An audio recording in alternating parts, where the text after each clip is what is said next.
So the first poll is out following Joe Biden's anti-MAGA speech, and the majority of Americans didn't like it.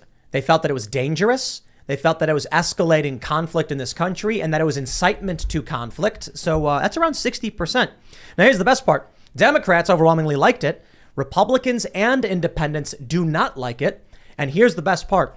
Among independent voters, Joe Biden's approval rating is in the gutter, 2-1 disapproval for Joe Biden. He keeps pandering to the hardest far left of the Democratic Party. It's making everybody in this country, it's putting everybody on edge. It's escalating the threats of violence and conflict. I agree with people who are polled. And in the end, he's losing the middle ground because they're chasing after Twitter. Now we have the story from Daily Mail that wealthy liberals are buying golden visas to other countries, preparing to flee in the event there's a civil war that Trump is leading it or that fascism comes back to America. So I just want to shout out to all of those conservatives who are like, all these liberals talk about leaving the country. Why aren't they leaving? Well, the rich ones, at the very least, they have the means to do it, and it looks like they're preparing to do it. So we'll talk about that. California is apparently facing rolling blackouts. So, that's their own fault. And then you have probably the best story, the funniest story I've read in a long time. Jennifer Lawrence says that she has recurring nightmares about Tucker Carlson. Y'all need to calm down a little bit. Before we get started, head over to timcast.com. Become a member if you want to support our work. As a member, you'll get access to the uncensored after show that goes up at about 11 p.m. So sign up at timcast.com. And you'll also get to watch Cast Castle, Tales from the Inverted World. Now, I know a lot of people wanted to see Cast Castle. We were delayed because of Labor Day. Everybody had the day off, so we just tried to double time it. And I think it's like 22 or 23 minutes long, so it's a bit longer, and it's great. So it should be up at some point, but, check it out when you can. Don't forget to smash that like button, subscribe to this channel, share the show right now. Take that URL, post it everywhere you can if you really want to help us out. Joining us today to talk about this and so much more is Cory Mills. How are you? Who are you, good sir? So I'm the Republican nominee out of Florida 7, combat veteran, business owner, father, patriot, and apparently I'm a deplorable and an extremist. Oh, wow. All those things. But you won the primary, so you're basically set to... It's like an AOC kind of thing where she won the primary and everyone said she's going to win the general because it's like it leans Republican. Is that what's happening? Yeah, so it's pretty much a safe R seat at this point, especially after the redistricting. So it was originally kind of a PVI even district, but it was leaning D5, and now it's an R7 leaning R15. So, this really was about the primary race. I mean, we had a very contested primary. We had it was an 8-way race. I mean, we had everything from a former state rep to a former vice mayor to a Navy SEAL to a business owner. So, it was a very contested and very heated race, but the primary pretty much was the entire race. Right on. Cool, man. Well, thanks for joining us. Thanks for having me. We got Daniel Turner. Always great to be back here. Love it. Hi, everyone. Daniel Turner, Power of the Future, America's greatest fossil fuel advocate, energy expert extraordinaire, and Virginia's greatest sheep farmer. Bristol Farm, Virginia, on Instagram. Yes. We, you know what? Cute. We'll get to this later on, but I just bought a whole bunch more ewes yesterday. Drove them back to the farm.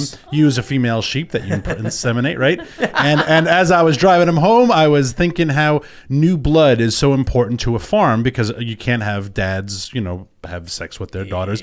New blood is important, and new blood is important in D.C. also because when you get the same stale blood and you pass your seed on to your son or daughter, you have a lot of bad DC. So new blood in DC is great as well. So thanks for being our you. We got to talk a bit about farming too, because one of the stories that we have is this writer for The Guardian saying, if there really is going to be a civil war, I'm screwed.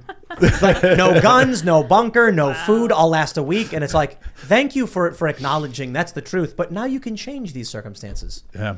We also got Ian Chillen. Well, hi, everyone. Good to be here. Ian Crossland. What's up, dudes? Hey, Let's Ian. get down to brass tacks, shall we? I am very excited for this evening. I always have a great time with Daniel and Cory as well, both repeat customers. I'm excited to get into it. Let's go. All right, here's the story from thedailymail.com. Loaded liberals are paying millions for golden visas to other countries because they're scared of a Trump-led civil war in 2024. I said civil war. What that means. Wealthy wokes planned their escape, but why didn't they go in 2016? Now, I will say right off the bat, I'm a bit skeptical, but also kind of not. Like, part of me wants to think it's an exaggeration, but part of me kind of believes it.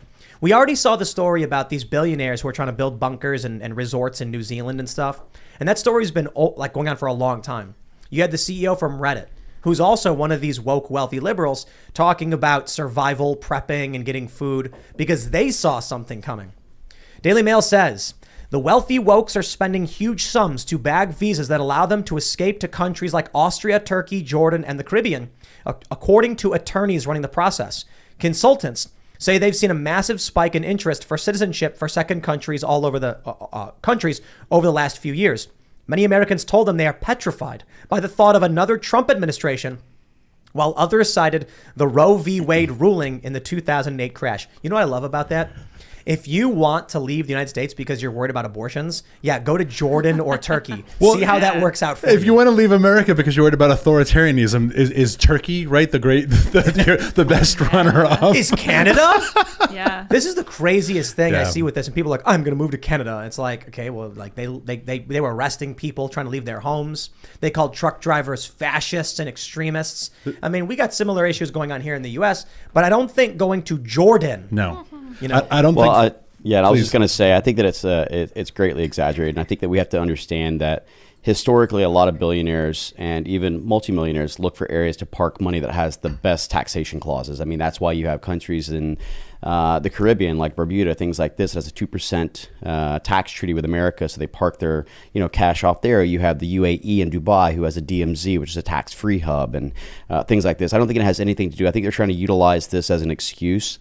I think the real reason they're doing is that they're looking at the increased inflation taxation and what's going on in America and the fact that the dollar is not going as far.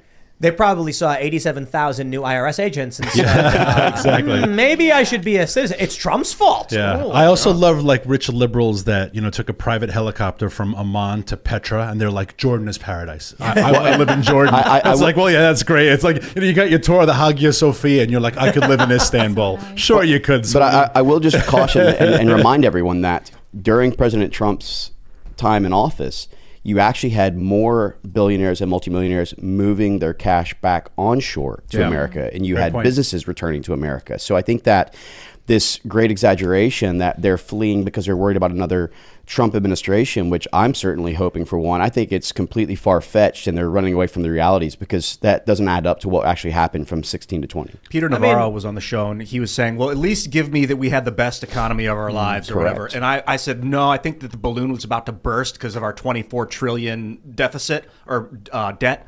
And he was like, oh, but at the same time, what he did do well is they were bringing business back, and it seemed like it's been a while since there was a resurgence of American industry.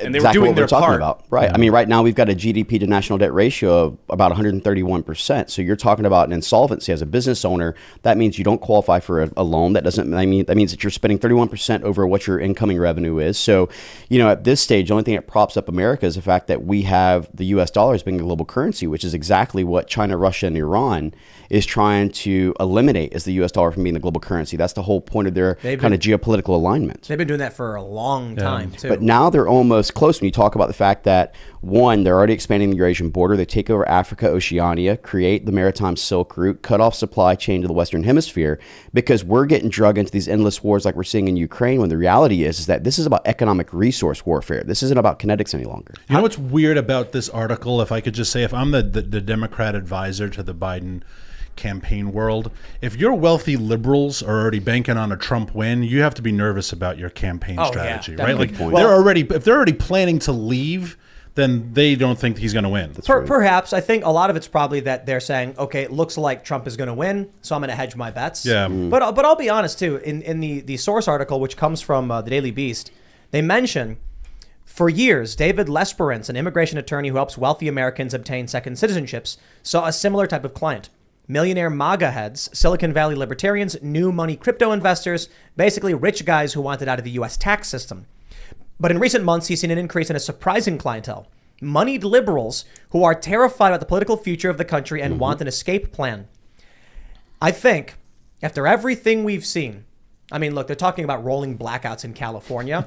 Perhaps they should have managed their energy production better. But these people, here's what I think, I'll, as an aside.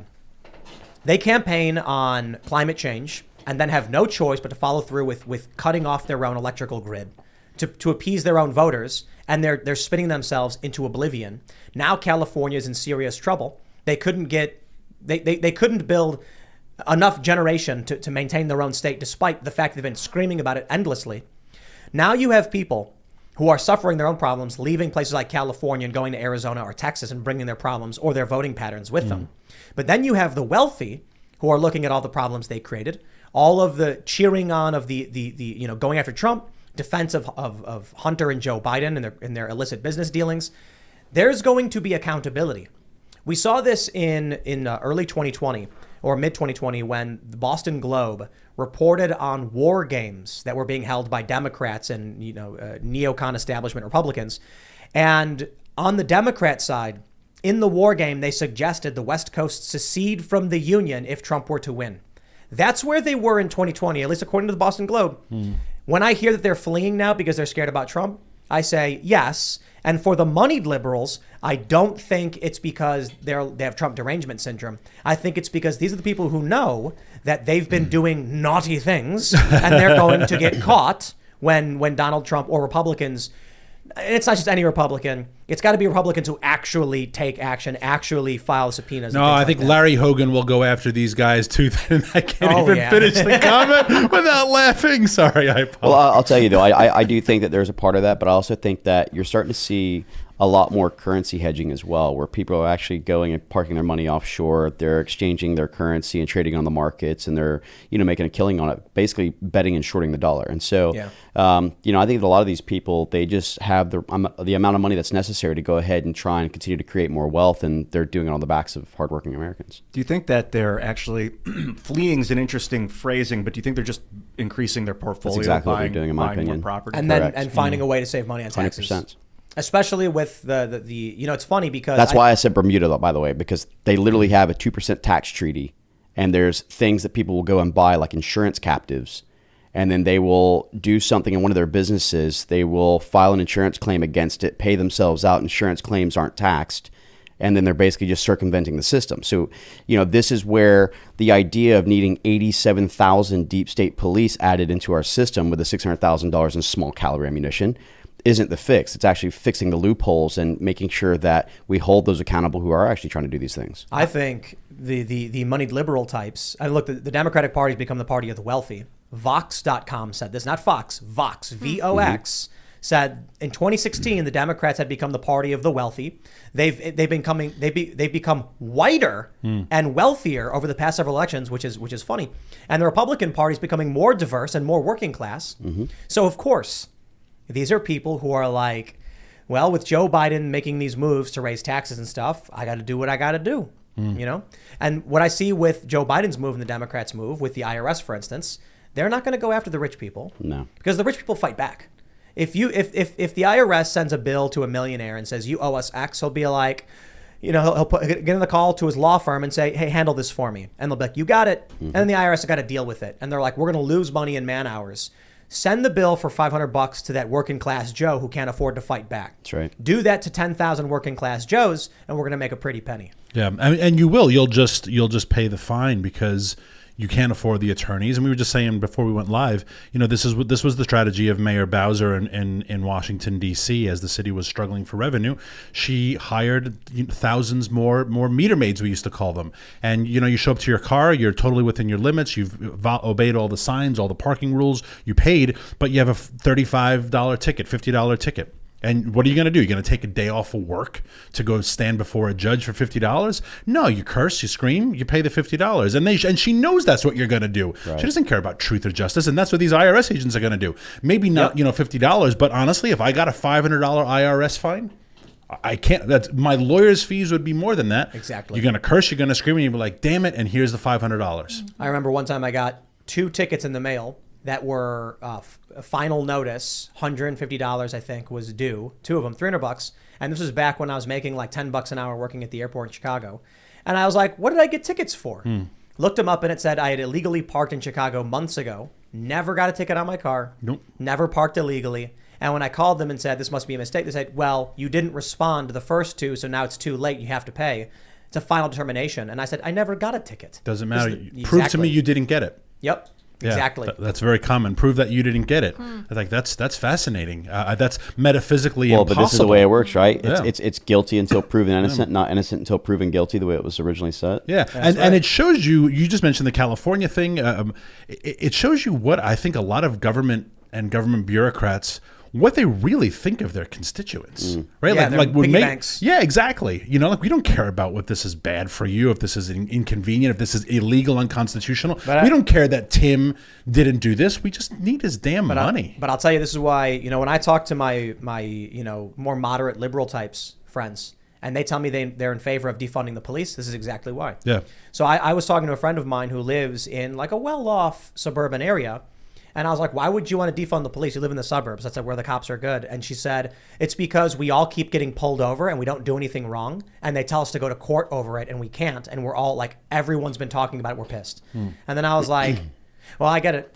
I completely get it. If you're seeing something in your community like quota systems or something, then you're going to be like, don't know, don't care. But I tell you this, the funny repercussion of that is going to be, you may be upset they're milking money out of you, but you get rid of the police and then see what happens. Yeah. Well, it's what we're seeing right now, which is increased criminality. I mean, Right. that's exactly what's Through the going roof. on. Lawlessness. Insane. And then you have the Democrats' soft on crime policies. You have these catch and release policies, these no bail policies. And you're seeing an increase. And now people are terrorized to go out in areas that are Democrat controlled, like Seattle and New York, et cetera. Let's talk about that. We have this story from The Guardian, which I respect. I respect this story. No doomsday bunker, not a single gun. If the U.S. really is heading for civil war, I'm stuffed, says Aura Madawi. The super rich are preparing to ride at the apocalypse by their underground swimming pools. Ordinary Americans have bought another 20 million firearms. And me, I have a broom and a butter knife. I have tremendous respect for her recognizing everyone else is going out and buying guns and she won't. The best part is when she says she'll last a week. She says, how long do you think you would survive if everything went to hell? Civil war erupted, institutions crumbled, and there was absolutely nowhere safe in the world left to run. Me, I'd give myself 1 week, maybe two. Maybe two? That's generous, lady. Yeah. I would like to think that I'm a tough survivor type, but the last time I went camping, I forgot to bring a sleeping bag and sobbed myself to sleep. So on balance, I would have to admit that I'm not. I did have a brief period this year when, in a fit of madness, I thought I'd take up urban farming and become as self-sufficient as possible with a scrap of garden in Philadelphia. That seemed to go well until I proudly sent my mom a photo of the luscious berry bushes I had cultivated, and she informed me that they were poisonous weeds and I should get rid of them immediately. Oh, no. So yeah, I don't give myself great odds on surviving the apocalypse. I respect that. I Honestly, actually yeah. respect that. Absolutely. I mean, Yeah. Yeah. But look, I don't want this lady to get hurt. I don't want her. I want her to survive. I want her to understand. And maybe this is the first step in realizing that the world is not some fancy, beautiful Skittle and rainbow bubble where you can go around and do whatever the hell you want, that there are real dangers and we're kept safe by a military and policing apparatus. There's something to being maybe not attacked by a wild animal. I'm not encouraging that anyone gets attacked by a wild animal. When an animal comes at you, like I'm watching videos of like a wild boar attacking someone, you realize I saw that. This world wants you dead. Everything about the universe is out there to Nature destroy. is metal. Right. Yeah. Space will kill you if you go out there too far. You say the universe wants you Yes, dead. it wants to explode you in its vacuum if you get near it. 100%, We're There's up a- against a mountain of terror,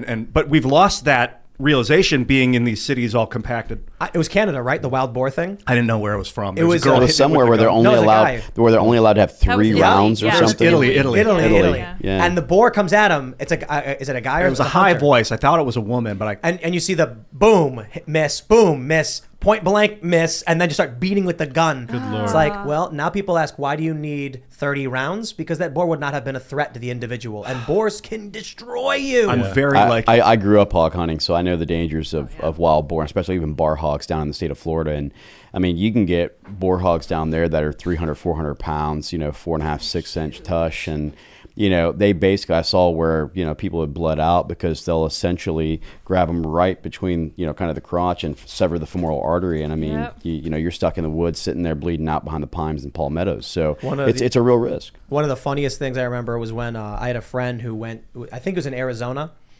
and they told me that they were locked down. And I was like, whoa, what's going on? And they're like, javelina spotting. And I was like, a what? And they're like, javelina. I'm like, what is that? And they sent me a picture of this little pig. And I was like, that's why everyone's forced inside. And it's like, yeah, those things will destroy them. I'm like, how big are they? Like the little wild pigs out there in the desert or something like that? Dude, it's at least those kids in college understood, like those little wild pigs or whatever they are. Is that they're called javelina? Am I pronouncing it right? I honestly have never That's heard what of it it. is? Never heard of those little pigs. Javelinas. Yeah. Javelinas. Javelinas. Called. I've got a lot of compassion for animals and humans being part of that animal kingdom. But like when I had a raccoon, Peccary. I went near a raccoon and I was like, okay, I'm going to use my magic on this thing and be kind with the Oh, raccoon. boy. It was in a cage, Oh, but boy. it screamed like it wanted to kill me. And I realized the viciousness in me came out. I was like, that thing can die. Yeah. I will eradicate all raccoons if that's So- a danger to my survival. Peccary? Is that Peccaries, Yeah, yeah. peccaries. I guess Javelinas. Cute. They're so cute. Look Oh how my cute the little gosh. baby is. Oh. I know, right? That thing would probably bite you and give you rabies or who knows what. You see that So video of much the lady viciousness getting in the attacked by world. the fox? Yeah. That had Yes. rabies? What was that? Yeah. Yes. Rabbit So- fox. So I just want to say, we've done a bunch of discussions over the years talking about, would liberals survive the apocalypse? And it's funny when I hear people try and make the argument that it's not the case that liberals wouldn't survive. And I'm like, dude, the people in cities would be eating each other in like a week. She says she'd last a week, maybe two. Dude, when there's no water, what do you think people are going to do? Yeah. It's like, read Drink about ocean water for sure. Some people will. They'll drink the river water and then die faster. Yeah, it'll be quick.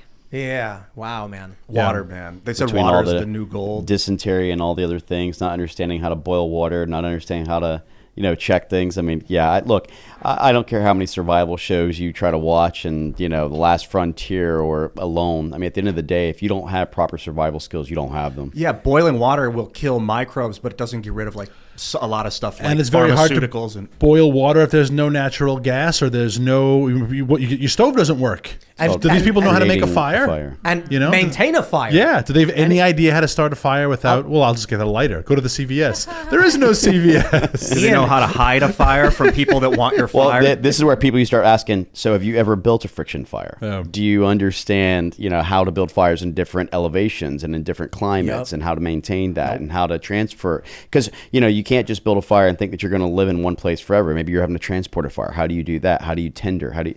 I would love to. I would really love to see some of these people who have grown up in these downtown, metropolitan areas where they've just always had something at the tip of their finger, Yep. live for a week or even two, as she said. Oh my gosh! If Proper their survival. Uber Eats driver is 5 minutes late, they give 0 stars, and they send raging Instagram like this is absurd, and they want you think They- build a fire. Imagine the people who I grew up think, in the South, so for us it was like my grandfather taught us to live in the woods and stuff. the people who think words are violence.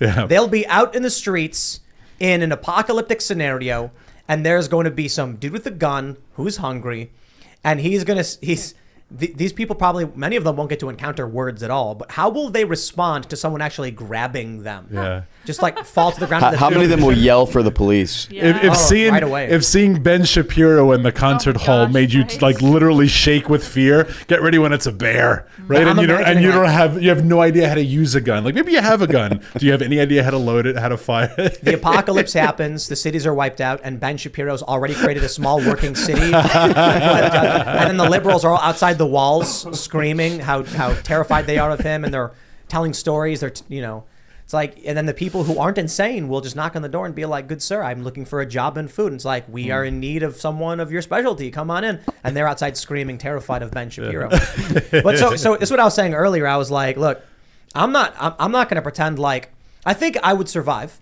For one, I'm out of the city. We're in the middle of nowhere, and I've started learning and setting myself up in a way that I would last longer than 2 weeks. We have emergency food, we have bug out locations, we've got solar stuff, and I've been reading a bit. Obviously, we have the chickens, but I'm not going to pretend that I'd be better off than the average, say, Trump supporter who just grew up in the country. They know what food they can already eat outside. Like we have the pawpaw out here, the hillbilly banana they call it. I didn't even know where it was. Last year, I'm like, I see these little pawpaws. I'm like, looks like there's 3 of them. Then pawpaw season hit, and there's 50,000 of them everywhere, like on the ground, littered. I'm like, there's just food for days. Yeah. And like, I had no idea. And the people out here were laughing because they're like, we know all about it, what you can, where the berries are, what kind of berries you eat, because they grew up around it, and I didn't. So here's my question for you guys. How long do you think you'd last? Let's say society breaks down right now. We can, this liberal lady, she's self-aware, but what do you think, Cory? I mean, I think I could sustain fine on just my own survival skills and the fact that I have sustainable food. I have, the ability to go ahead and have my own water sources, and not to mention that I own a 2,000 acre facility that's well armed. So if I really needed to, and it comes down to survival of the fittest, I'll take what I need. Very smart. Yeah, that's kind of the point. It's like, it's not even necessarily about what you know, but it's about what you currently have. Yeah. You know what I mean? So I have currency, and currency is not money. That's what people have to understand. Currency is things like ammunition. Currency is things like food for trade. Currency is things like whiskey. Or, people have to understand that in a society where currency, as far as you know it, has changed, now it becomes who is the most, the largest survival or the largest, kind of provider and storer of goods. I mean, this is why she talks about the doomsday bunkers and the preppers. People make fun of preppers, but I can tell you right now that during the unconstitutional lockdowns, our family never did without. it's not just that. Preppers are having fun. Yeah. I watched these videos about preppers, and they always try to show you the craziest guy who's like, the wars are coming, so I got beans. Like, that's not real. The real videos are really great, where it's a guy like, oh, yeah, here's where we store emergency food. Mm-hmm. We've got the animals over there. It's basically homesteading, and we have like a long storage, and they're having a good time. It's purpose. They have purpose. They're doing what they love. They enjoy. Like, we have the chickens. The chickens are fun. Yeah. What concerns me is when people's purpose becomes defending against an apocalypse, because then it's almost like they need the apocalypse in order to fulfill their purpose. I don't want to take it that far. Well, let me ask. If you were in a city, let's say you're on a business trip in New York, you're in Manhattan, right in the middle, and then all of a sudden, just everything just goes off, you would still be completely fine, and that's kind of the point, right? Well, yeah, because my initial instinct wouldn't be to sustain myself in that city. It would be to get back to where I have all my supplies and all my sustainment For items. sure, but I just mean like basic combat skills. Yeah, I mean, basic, look, I'm gonna, it's not like we sit in a, kind of empty solitude, building that has no food whatsoever. I mean, you have enough to sustain you for a number of days. Clearly, my big thing would be pack what I can, get out, get my way, a means of transportation, and get to where I have the most sustainability, which is my own facility. The funny thing is, so many of these liberals would be like, they'd go outside and be like, okay, everybody, let's talk about what our plan is. And they would just sit around. It's like, you realize there's no water in this place. The water pressure's gone. There's no water. It would be a There's lot of no people conversation. looking for who to serve. Well, I think for a while you just have an increase in criminality, right? So you just have the stealing and looting of basic goods, or essentially the 2020 mostly, what is it? Summer of mostly Love? Peaceful Summer of Love, yeah. I mean, you'd essentially just have that. You'd have rampant increase in criminality. You'd have a lot of theft. You'd have murders. You'd have all these different things going on. But eventually, when those supplies run out, and there is no workforce, and no one is actually reproducing anything, then you'd have to go into true survival skills. Well, Canned and I goods. like what you said about currency, because I did a thread the other day on social about the coming Great Depression, which I think is inevitable, assuming the government doesn't collapse, right? Assuming, I'm not talking apocalypse, I'm just talking about like the Great Depression of our grandparents of old. And I like what you said about currency, because I was telling people to start keeping big supplies of cash, because the black markets will pop up everywhere, and people like, not necessarily Tim, but people like Tim who have extra chickens will create a black market for eggs, because we're in a Great Depression. And But see, cash won't be the currency, though. That's the whole thing. It'll Well, have if to be the things government like hasn't gold destroyed- bullions, and it'll have to be things like fuel. But my point was, it could be, but my point was that they're not going to take your credit card. You're They're right. not going to take your 100%. Visa. They're not going to 100%. take a check. They're not going Here's to. the best part. They're not going to take your gold. Yeah, no, they're going to need something that they can easily change. That's assuming the government hasn't collapsed, which I don't think it's going to. I don't think we're headed towards an apocalypse. Well, I do think we're headed towards a depression, though. It's not just that. It's that even if the U.S. collapsed, other governments would have to collapse for something like gold to lose its value. Yeah, right. In the event that the U.S. goes into chaos and there's civil war, there's still going to be people who say, hey, that gold is valuable in Turkey. That gold is valuable in Europe. So I will take it from you and bring it there. There's still going to be trade going on. I just think that in the event of a real civil war, what people need to understand is that it's not these regular liberal types. This is what I hear a lot from people. They're like, I think it was Bill Burr. He's the comedian, right? Not Bill Burr. He was saying something recently I think it was on trigonometry, and it shows you the danger of ignorance. He's a funny guy. He's a good actor. I respect his work, but not his political positions, because he said on Joe Rogan, he's like, look, Joe, I just put on the TV. They tell me to wear a mask. I wear it or I don't. 2 weeks later, I'll turn it on. I'll do what they tell me. That's the kind of attitude where he says, he said on this on trigonometry, regular people don't care about this stuff. You go out, nobody's talking about it, and that's ignorance of history. If I go out I went down to like Strasbourg and Front Royal the other day. Yo, I'm in MAGA country. Of course no one's fighting each other. They all live next to each other and have the same politics. You go into a city, it's woke country. Everybody's got the flags. Of course no one's fighting each other. I mean, they're still fighting each other, to be honest. But not always, because they're next to each other. It's the geographical differences where people are spreading apart from each other. And what happens is, in any major conflict, it is a small minority of the people who are leading the fighting. And when you have the president, Donald Trump just called Joe Biden enemy of the state. Joe Biden called Trump supporters extremists and then tried walking it back later and then doubled down and said, you know, the funny thing is when he says MAGA Republicans are a threat and so are their policies, you know he's talking about Trump supporters because they're the ones who are pushing those policies and supporting those people. You have the highest levels of government. There's a conflict happening. It doesn't matter what regular people are thinking or doing. It's that law enforcement, the military apparatus are currently being pointed at each other. Sooner or later, you get what Matt Taibbi calls that arrest this man moment, where the cars rush to the police station, two guys jump out and point, arrest that man at each other. And then the police basically decide whose side are they on. That's when you figure out who's fighting who. But speaking of collapse and stuff, let's jump to this story from Fox Business. Californians warned of possible rolling blackouts as state battles historic heat wave. Perhaps the collapse. For those that are just joining, we had the segment where this lady was saying if civil war happened, she wouldn't last a week. Maybe she would maybe last 2. No guns, no bunkers, no food. Perhaps it won't be a civil war they have to worry about. Perhaps it's just going to be rolling blackouts. I saw a video, I think it was out of Italy, where they're going to school and working by candlelight. Yeah. Because the energy costs are so high. Crazy. So, well, and you're starting to see that even here in America, where people, affordability of just your basic utilities has gone up double, if not triple, in some areas. And I mean, this is impacting every single American. It's insane. And I'm going to defer to the energy expert here, but I mean, I put a law this on the fact that we have sustainable energy sources at our disposal under our feet. And they continue to go to unreliable renewables, which we saw Texas even try at one point with their, wind turbines. And they're now, regretting that decision. I mean, we have to get back to energy independence, but we can do that through the actual energy sources that are reliable energy sources like coal and gas and oil, the things that are under our feet. Nuclear as well, absolutely. But look, in California, they can't. They've culted themselves into a corner. They've told everybody we can't do it because nuclear is bad and climate change. I'll tell you this right now.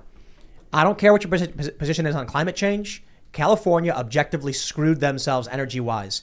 Because when you come out and say carbon is bad and burning all this fossil fuels is making the climate worse, the response is, okay, nuclear is a good option, right? Totally green.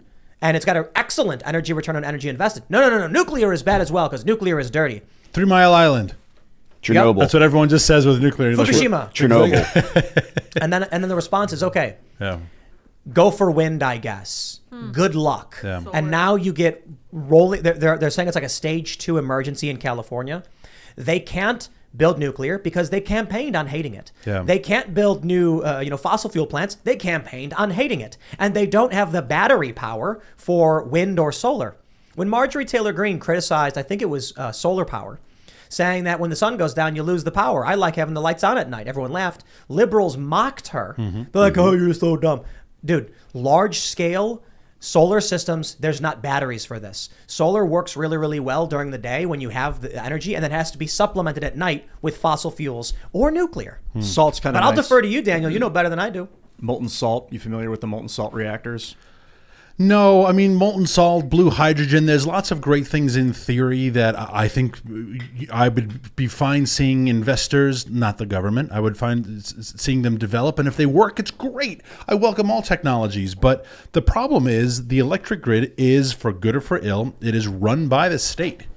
Right? And if the state is in charge of giving you electricity, then the state has a responsibility to give you damn electricity, and the state is failing its job. They don't even know what electricity is. No, they have no idea. No, hold on. Most people don't. No. And that's okay. But if you're coming out and talking about energy policy and you don't know anything about it, and I'm not going to pretend to be an expert on this by any stretch of the imagination, but it's fascinating to me. I was talking to someone a long time ago, and I said, do you know where electricity comes from? And they went, the wall. Yeah, there you go. And I said, yeah, but like where from it? Like you plug it in the wall, it's there. And I was like, okay, there's like cables back there, right? And they're like, I guess. Do you think it's by design? Where does the electricity come from in that thing? And they're like, I don't know. They don't know. Now, to be fair, Well, that's because they don't know the history of Westinghouse and all the rest. I mean, but so the fascinating thing is, what they don't understand is that it's a flow, it's a circuit. It has to keep going. The reason they shut down parts is because it's overloaded and it can't complete a circuit. So you ask people, what the fascinating thing about energy is that it's all basically steam power, right? Even nuclear power, it's boiling water to create steam pressure to spin a turbine. It's kinetic energy. Yeah. Correct. It's Converting kinetic it with energy. large rotating magnets to create electrical current, which then the current flows through the grid. They don't understand why we can't have wind and solar be like our permanent solutions. Yeah. And it's one of the great evils that the green movement does is that you take a coal power plant that creates 900 megawatts of coal power. You take a natural gas power plant, same idea. Nuclear plant, 4,000 megawatts of power, right? They will say, well, if we build 4,000 acres of solar, we'll get the same capacity. It's like, but there's a huge variable. That means it has to consistently shine the sun nonstop with no cloud cover, that is a variable. Or massive acreages of underground batteries, which is insanely bad for the Well, environment. and not to mention, who does this actually benefit? This whole idea of the Green New Deal or these renewable energy sources only promotes China economics. I mean, they control 15 of the 16 rare mineral mines in the world. They are where we're going to get a lot of our solar, panels and all these different things, or the lithium that's necessary, especially as Joe Biden in the botched Afghan withdrawal just gave $1.2 trillion in lithium mines from Afghanistan to the Chinese. So the whole point is that why are we continuing to promote and benefit our adversarial nations and dependency upon them, as opposed to getting back to energy independence here in America and going back to an America First agenda, which is where we need to be as a nation? If they were just honest, Yeah. I'd say okay. If they came out and said, "Oh yeah, we know 60 million people will die overnight when we enact this policy," Yeah. I'd be like, "Well, at least they're telling you what they're doing, and if you vote for it, at least you know what you're voting for." But a lot of people who are listening to these insane policies don't know that they're voting for their way of life to be done. Yeah. So we saw this in Denver. People couldn't change their thermostats. You saw that one? Oh, it's unbelievable. They 22,000 people. They opted in though. Yes. That's what they said. So here's how it goes. Because this is actually what happened. It's going to happen more and more. When you sign up for your electric company or whatever, they say, "Would you like to sign up for our Energy Saver program? It's $100 off your bill per year." They go, "Wow, $100 off per year I'll sign up for Energy Saver." They don't read it. Then one day it's 99 degrees outside and the thermostat says Energy Saver mode activated and you can't change it. And they say, "Why can't I change my thermostat?" And they say, "Well, you opted in. Maybe you should opt out, but we gave you a cheap deal because you were willing to do this." So that's the bit that I did on Twitter, where I said, Absolutely right. I saw that. You're 100% right. it's 99 degrees. You go to set your thermostat, but you're locked out. Governor's orders. He declared an emergency. So you decide, I'll go take a drive. You go to your electric vehicle, but the screen says no charge available. Car wasn't charging. Sorry, governor's orders. Yeah. So you decided to walk down to the park and just go and get some fresh air. But the checkpoint down there, the tweet was limited. But there's a guy saying, "Sir, if you want to walk past me, you've got to scan your QR code on your phone." And you're like, "I can't. My phone's dead. I can't use the electricity." "I'm sorry, sir, with no QR code." And then they tase you, because that's where the electricity goes. Then you go home, back to your pod, where you grab a bag of crickets to snack on and wait for the temperature to go down. Yeah. I think that is the future. You joke, but that is the future. If the Democrats and the liberals continue in the path that they're trying to, which is destroying us economically, politically, and militarily, that's actually a real life scenario that could occur. Yeah. Look at California right now, rolling Correct. blackouts. Do you want to live I that way? can't say this with any more sincerity, and I know people can think I'm crazy. It is a huge mistake to buy any sort of smart thermostat, a Nest, any of those things. If you're like, I need to be able to control it with my phone, then have a kid and tell the kid go lower the thermostat. Or that's why God invented children. And This is like the old days when you'd be like, "All right, I need to change the television Yes. channel. Go up there Go and change flip the it." channel. Yes. I buy mechanical cars. Yeah, So absolutely. because I have a Tesla and everybody's like asking me like, "You really bought one of those things? Like, why?" And I'm like, "Well, it's an electric car. I wanted to have it as an option." And they're like, "Yeah, but you realize we're getting close to the point where, like in California, they ordered people not to charge their cars. it. Still, I believe right now they can't right. charge their cars. Nope. Yeah. So what do? You can't. Look, they have these cars. I think. But again, though, this is where I go back to sustainability, right? Yeah. I mean, I have a Generac generator at home, and in both of our houses, we have a Generac generator have just solar? in case. I do have a solar backup just in case, but not on my roof. What I use it for is I've got these kind of lithium ion like storage that I can actually utilize solar to charge off of it, and it's for traveling. When my family goes camping or we go out for a sustained period of time, etc. But these are areas that I can, it tells me I have this much time I could run my refrigerator off of it. This many times I can charge a computer or a phone or etc. And obviously you can kind of do it to wherever you want. But my whole point is that I don't utilize that as my idea of a main source of energy. I utilize it as a backup source of energy, just in the event of a storm or things like this. So I've called for whistleblowers. I'll do it again. The left, you have to admire their solidarity with each other, right? There aren't a lot of whistleblowers. There's no Alyssa Farah, whatever, the former Trump spokeswoman who's now on The View, who's just on a tirade about how much she hates Trump, most disloyal, Benedict Arnold, et cetera. But the left doesn't do that. But I will renew my call for a whistleblower.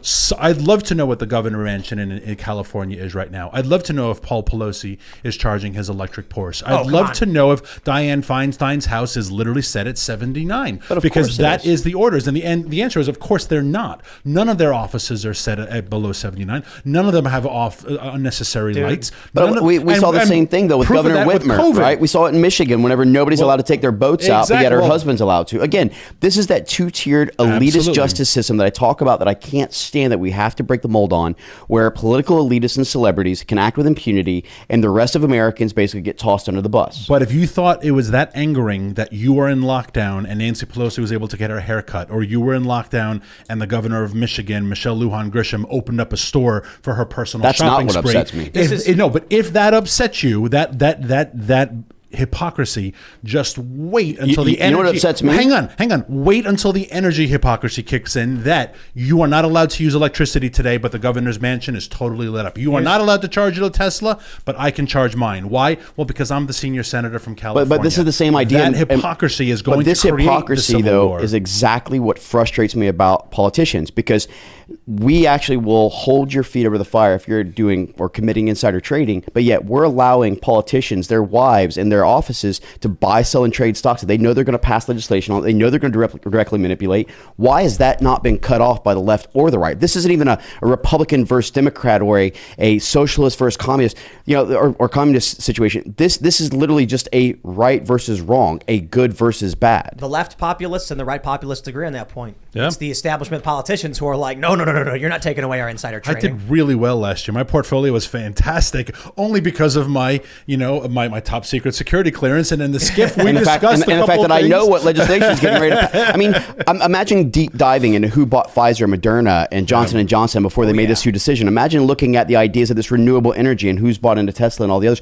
My point is that just like we need to stop a two-tiered justice system, we need to stop the insider trading and the fact that our politicians and our celebrities are able to act in a way that the rest of America doesn't, and we are the majority as Americans. The funny thing about Pfizer Moderna was that weird speech that Biden gave yesterday where he was screaming, "I beat pharma! I beat pharma!" And he's yelling, and you're like, beat pharma? Have you seen their profits this year? Pfizer was like, please, Lord, beat me again. Beat me harder, Daddy. I beat pharma. Oh my gosh, Moderna and Pfizer had a great What did beating. he mean when he was saying that? No one knows what does he ever mean? What does Joe Biden mean? What Just a general question. What does he mean? And I was thinking on the way over, we're getting to the campaign season, that useless politicians, and that does not include you because you're not a politician. I'm never going to be a politician. But the useless politicians will start saying all these things like, I've stood up to special interests and I've taken on the big guys and I've fought for kids, and like all these vagaries. And that's what Joe Biden, his whole speech, I took on pharma and I beat pharma. What the hell does that mean? And no one will ask. Let me know when you figure it out. No one will ask. You know who took on pharma? Donald Trump. That's who took on pharma.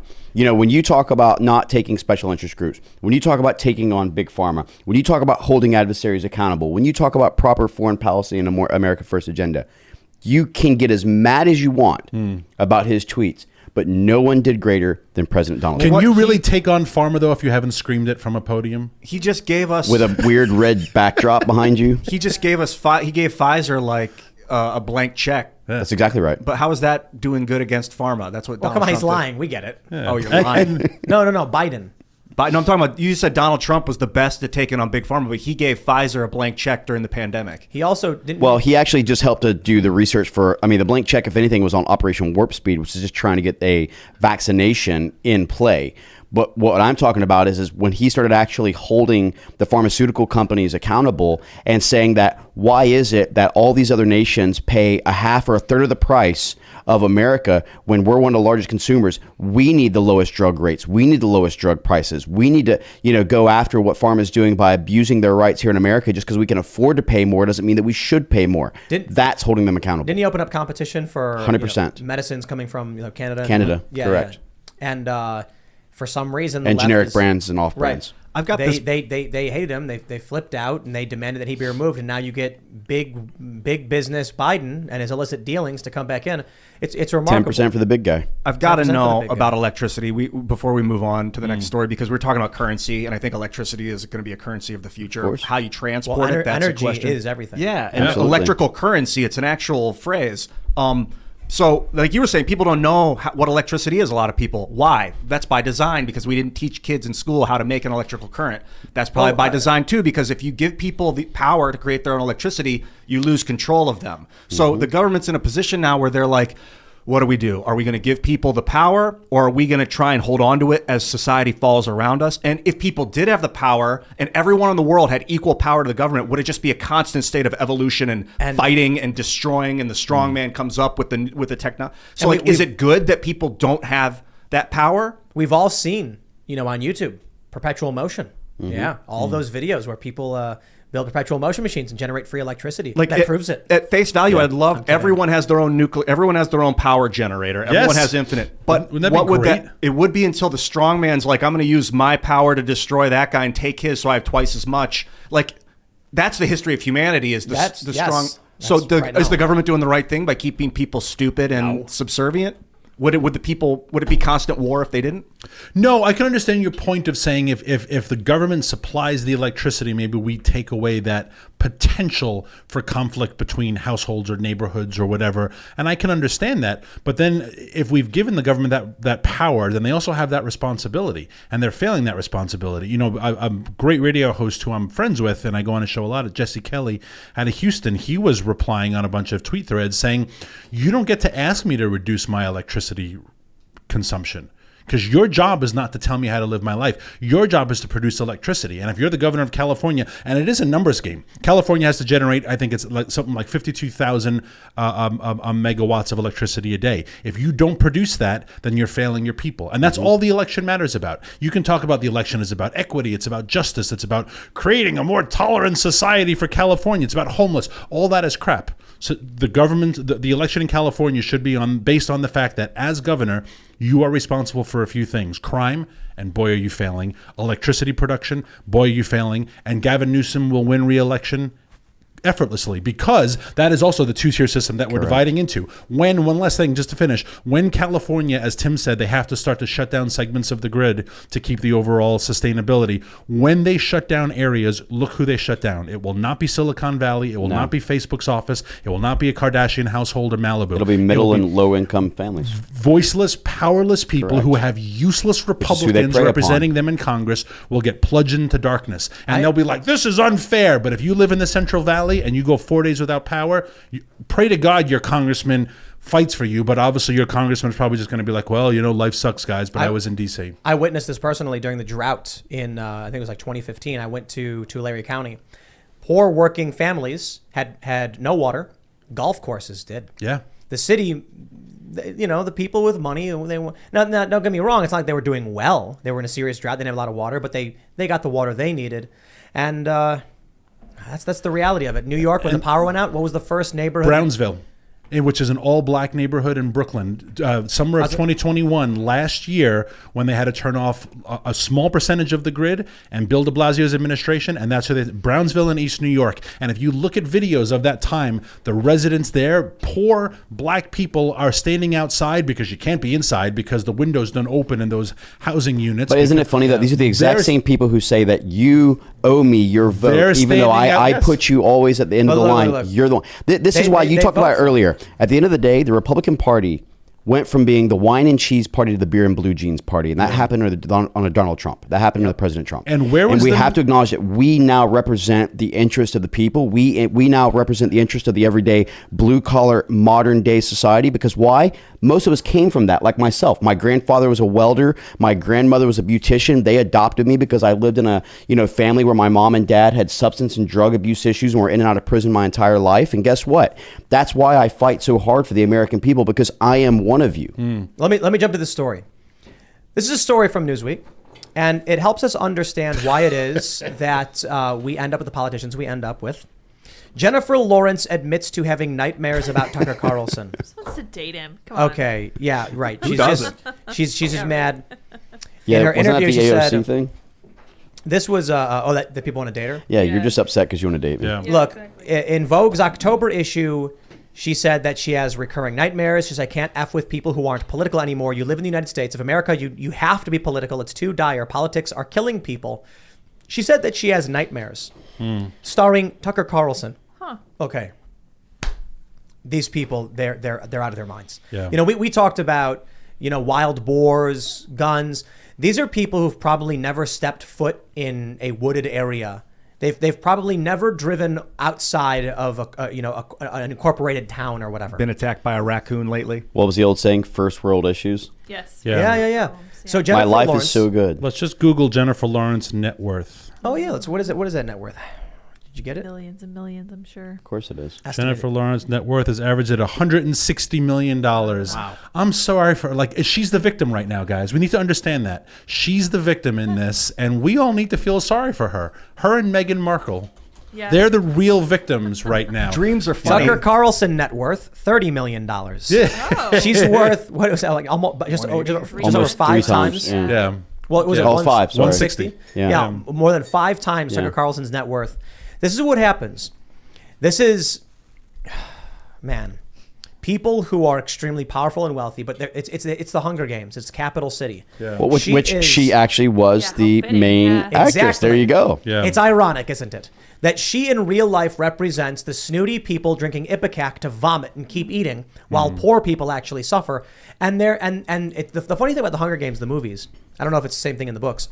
The people in the Capitol are oblivious to the suffering of the people outside for the most part. And they're all weird looking.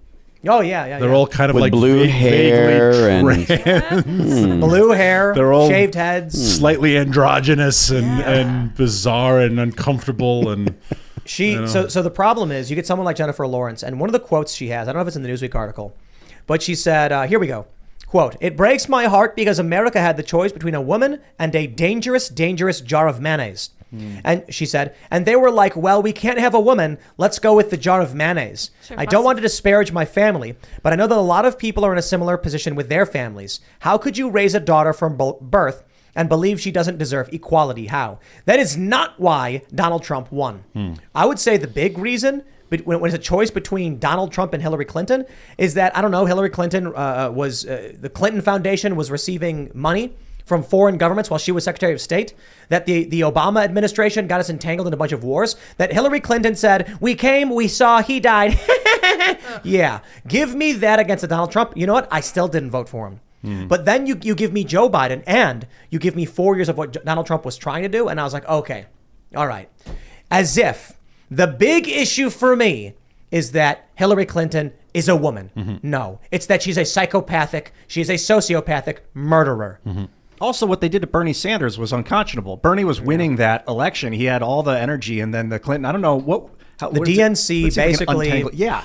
That was under Donna Brazile, and if you remember, Donna Brazile actually was even giving Hillary Clinton the questions ahead of time before the presidential nomination debates.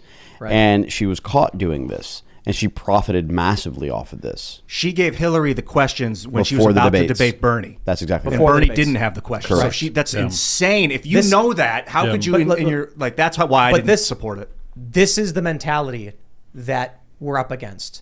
Her vote is equal to yours, Daniel. So when you vote and she votes, she's like, you just want to vote for mayonnaise. And you're like, I have very serious concerns about how people will live when there's no energy. You hate women. You're No, a racist. no. This is the new thing. You're a xenophobe. when you don't think exactly like them, they want to name call. And we saw this from the president himself.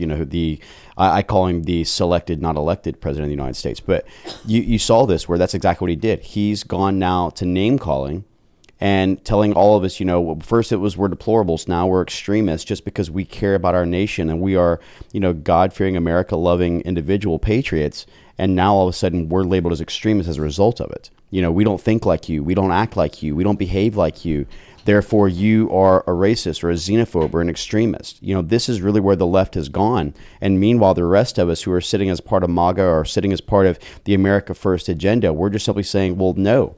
We just care about getting back to constitutionality, freedoms, liberties, the rights for individuals, the rights for individual states, the ability for people to make their own decisions, for the protection of our children, the betterment of all of America, getting back to American exceptionalism. No. You're an extremist. Jennifer Lawrence cares so deeply about women's issues that she stood next to Harvey Weinstein, probably did unspeakable things to him to get ahead in her career and to get the leading roles that she did as a 16-year-old, and watched dozens of women get abused by Harvey Weinstein, and but you know what? She cares very, very deeply about women's issues. Is her relationship Hugely with that deeply. guy? Was that a big story? That's known, absolutely. Yeah, absolutely. I always love how they say we care so much about women's rights, but at the same time, they won't protect or even try and prevent women's sports from being taken as a B or a C or a D role for biological born men. What was the one, Winter's Bone, to the one that was awful with Bradley Cooper where...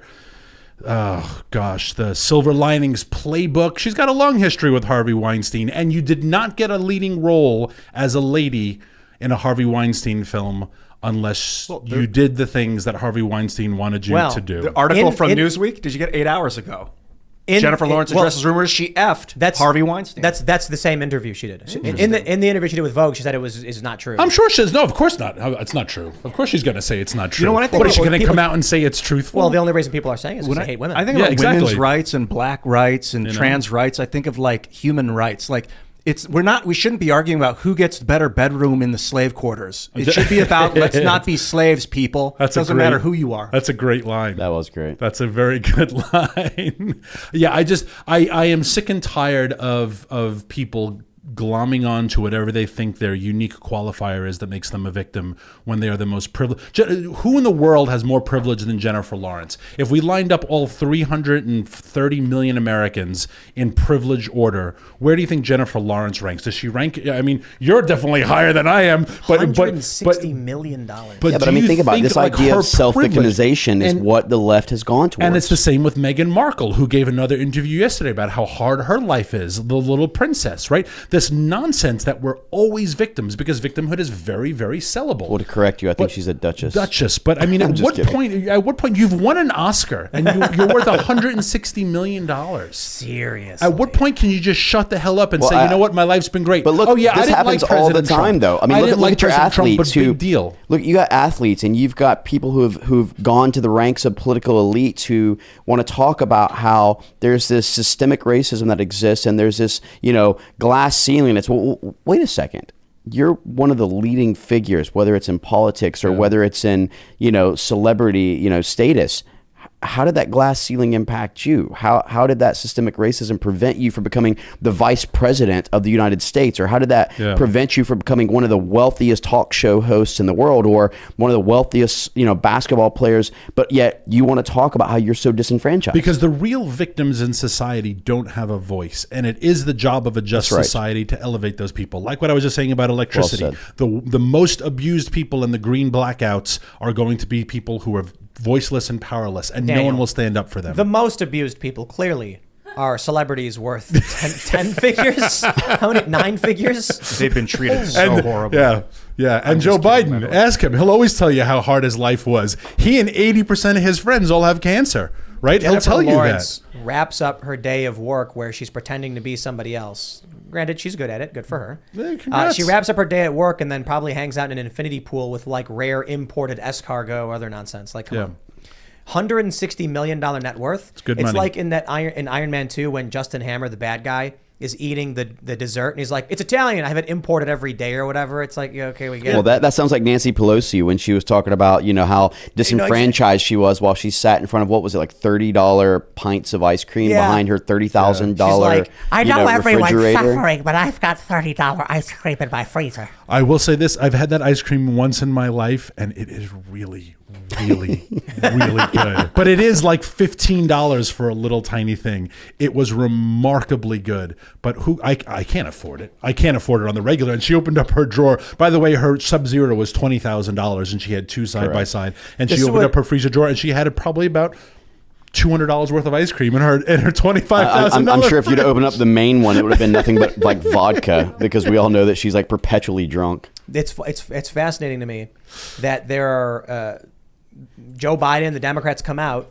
and they're like, Republicans are just mad the IRS agents are going to go after billionaires. It's like, dude, 87,000 agents aren't needed to go after like 500 billionaires. Yes, around 479 or so. Yeah. And if you're going to go after millionaires, I think there's like 30,000 or something like that. Right. Yeah, you still don't need that many IRS agents. One IRS agent can handle multiple people when they're But again, though, I go back to the idea, which is that, okay, if you're there to audit me, I understand if you're trying to say, all right, I need calculators and ink cartridges and things like that, but why do I need $600,000 in small caliber ammunition? Why do I need a roles and responsibility that says that I need to be able to issue deadly force? I need to go ahead and be able to detain, search warrants, etc. This is deep state police force being done. And I'll tell you something, the average American is not coming to me, and my constituents, by the way, are not coming to me and saying, hey, you know what we really need?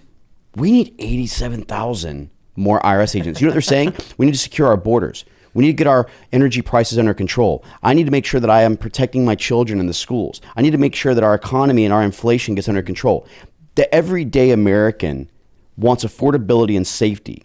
They don't care about getting 87,000 IRS agents. And this just shows the tone deaf, self-vilifying, effect of the left and the liberals that are basically saying, no. You don't understand, in 20 to 30 years, this is going to benefit you. The IRS Criminal Investigative Service, I think it's something like that. It's been around for like 100 years. But I think it's important to point out, a lot of people made it seem like the buying the bullets was a rare or new thing. That happens all the time. And that's something y'all need to pay attention to. Mm-hmm. They don't need those bullets for billionaires. Agreed. They're not going to Jeff Bezos' house with guns. They're going after, now to be fair, drug dealers. Yeah. But they're going after people who, there was in one of the training sessions they did, it was a guy who owned a landscaping business who didn't report a lawnmower or something like that. In that, that video where they walk up to a guy and they'll have the guns and they're doing the training? They're going up to a small business owner. They're not practicing going after cartels or anything. But Tim, they've also learned that it's easier to force you to comply at the end of a barrel than it is from the end of an ink pen. And that's what we all need to be concerned here. And I'll tell you something. I mean, going back, I think in 1913 it was probably one of the worst years for our Constitution because, one, we had the 16th Amendment, which was federal income taxes, and the 17th Amendment, which actually stopped our U.S. senators from actually being elected by our state legislators, which actually controlled federal overgrowth and the violations of our 10th Amendment. But I'm one of those guys that, why should I be taxed on the hard work that I've earned or the investments? Why couldn't it be on consumer and fair tax? Why can't we go to something like this, which actually makes sense for every individual? But not only this, why can't we reduce federal government, when it comes to the IRS or the ATF or the DOE or any of these? And that's Department of Education, by the way, not energy. But my whole point is you could reduce energy department too. But my whole They're point useless. is that federal overgrowth and the weaponization of these departments and agencies will be the death of America. The 87,000 agents are going to do so much damage to the daily commerce that we do as a country. It is not strange. And Venmo was very convenient for just getting rid of checks and paper and cash. But it was not hard to bring X number of head of cattle and swap $40,000. And I'll keep that 40 grand in my Venmo because I know tomorrow I'm going to do it on and I don't really have the 40,000. I'm holding it for a little while until I get the cows back from auction and then the Venmo. But if I have IRS agents, they're going to be like, what was this $40,000? And that's exactly what but now it sounds $600. What's this What's this $4,000 you have on Venmo? Well, it wasn't really a profit. It was a transaction that was taking 2 weeks and it's going to disappear. Doesn't matter where you're taxes on it. They tried implementing that policy or that law about tracking $600 transactions or more in That's a what I'm year. referring. Like Yeah, they're not going after billionaires, dude. Correct. Well, we already know that 75% of last year's audits were people that was making less than 100 grand a year. Yeah. So the idea that they're getting these 87,000, IRS agents, it baffles my mind when I think about the fact of what that costs and why we're not allocating that money to things like securing our borders or increasing our law enforcement so we can get increased criminality under control, or the fact that we're 12 to 15,000 recruitment short for our armed services. Why aren't we looking at things that actually matter to the everyday American? And the reason why? Because the government wants to steal every penny they have out of your pocket. I think it's a slow motion demolition. I mean, they're just the military, for instance. The recruitment, who wants to join a woke military? No one does. They're worried about pronouns, CRT, inclusiveness, diversity, instead of the things they need to be worried about, which is increased lethality, readiness, and preparedness. That's the things that I focused on when I was in the military. Yeah, but if you're one of these people who, like that woman from the Guardian article who's like, I would never survive, she's the kind of person running the military these days. Yeah. And so that's exactly right. I mean, look who's running the nuclear sector right now. I mean, I don't even know what its name is. No, is anyone running it? Oh, well. Probably not. I want to jump to the story from the Post-Millennial and get to we can't finish with Jennifer Lawrence, the poor girl. She never gets any time, Tim. Yeah, she needs to be the Come We got the on. story from the Post-Millennial. Majority of Americans say Biden's anti-MAGA speech was designed to incite conflict.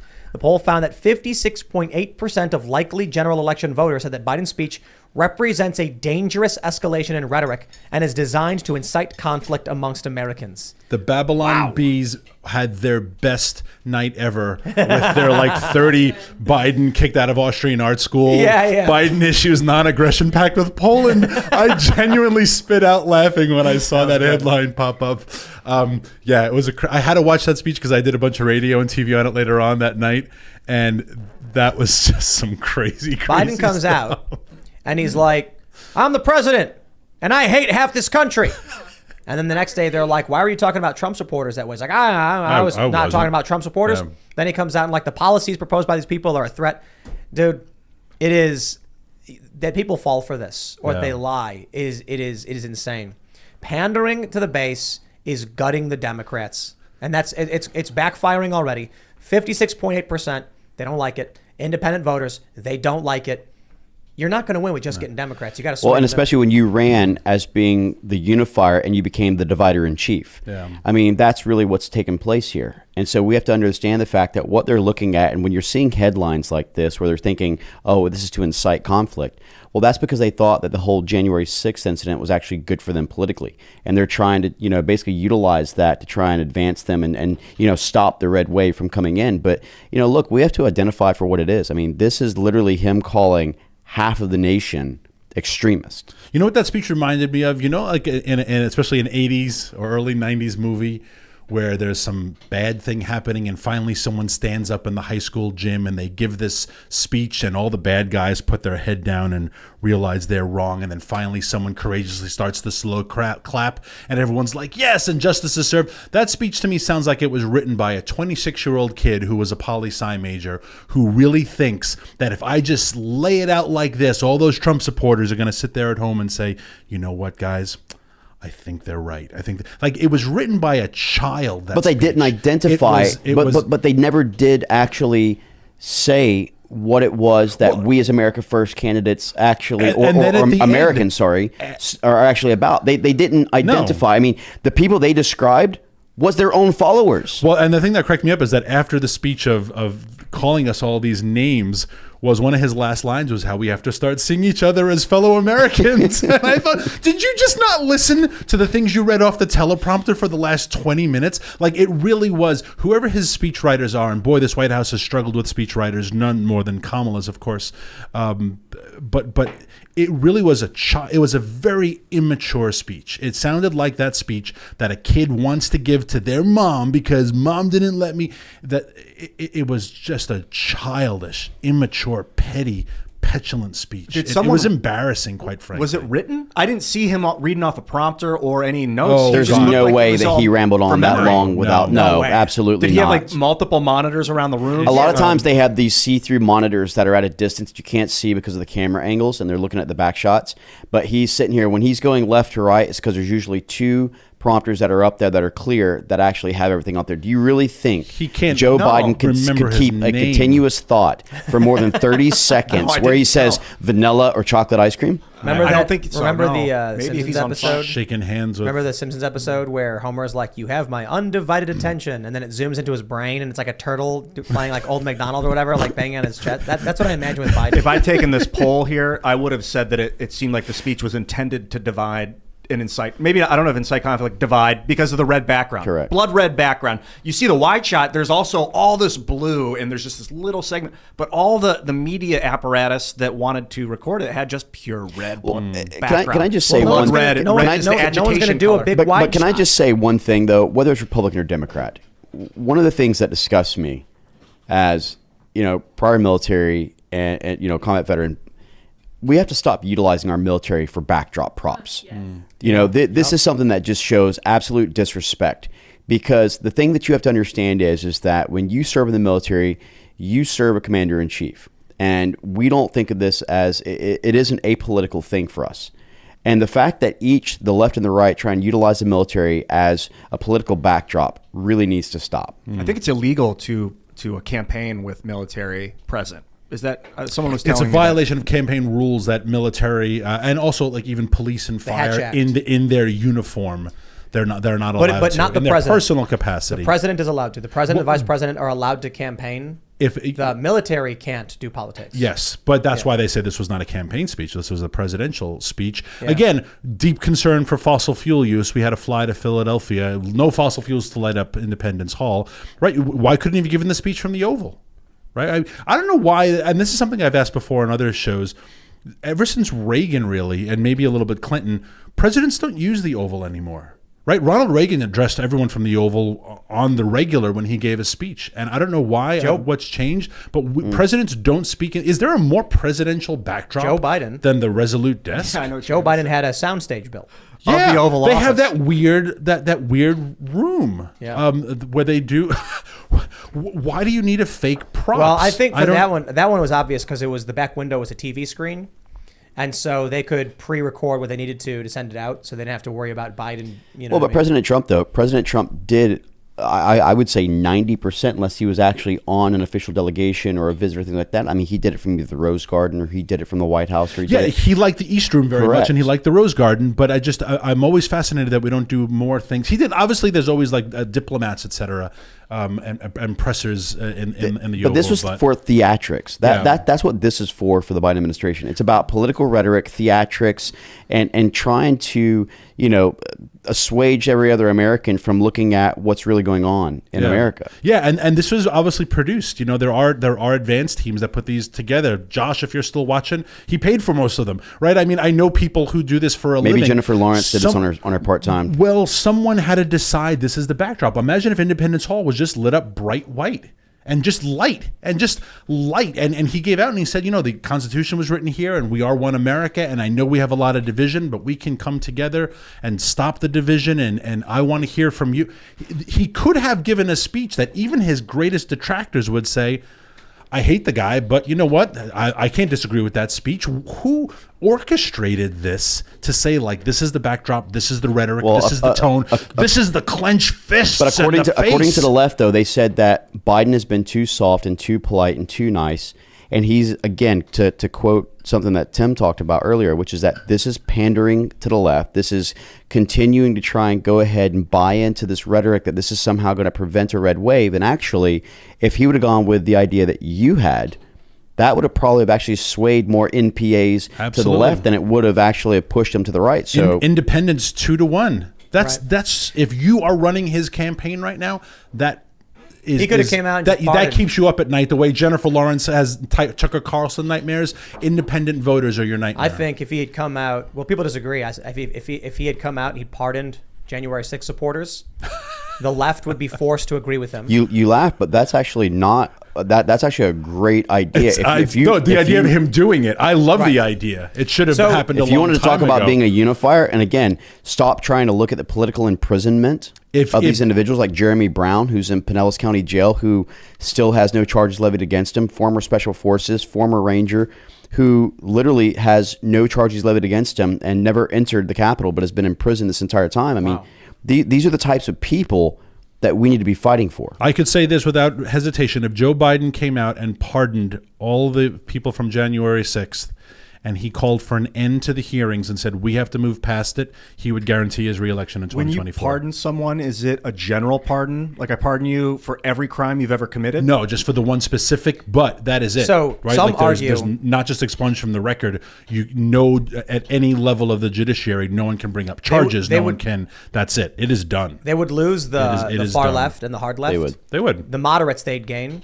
The moderates would be like the more establishment crony Democrat types would be like, aren't we so noble and compassionate? Magnanimous. Yep. Yeah, and then the far left would be like, we just want a revolution, and you're hurting that by doing this. And CNN would run to the Mitt Romneys of the world and get them to admit what a great guy he is, and like see even Republicans admit that he is a great, and it would guarantee his reelection if he really wanted to win. It would have actually have gone towards his claim of I don't being think the it would unifier. guarantee his reelection, though. No, it wouldn't. Economy, well, economics, energy, rolling blackouts. I don't know about that. that is true. I think we're just talking about what would have potentially have been a lot better. Which anything, a rerun of The Simpsons would have been better than this right here.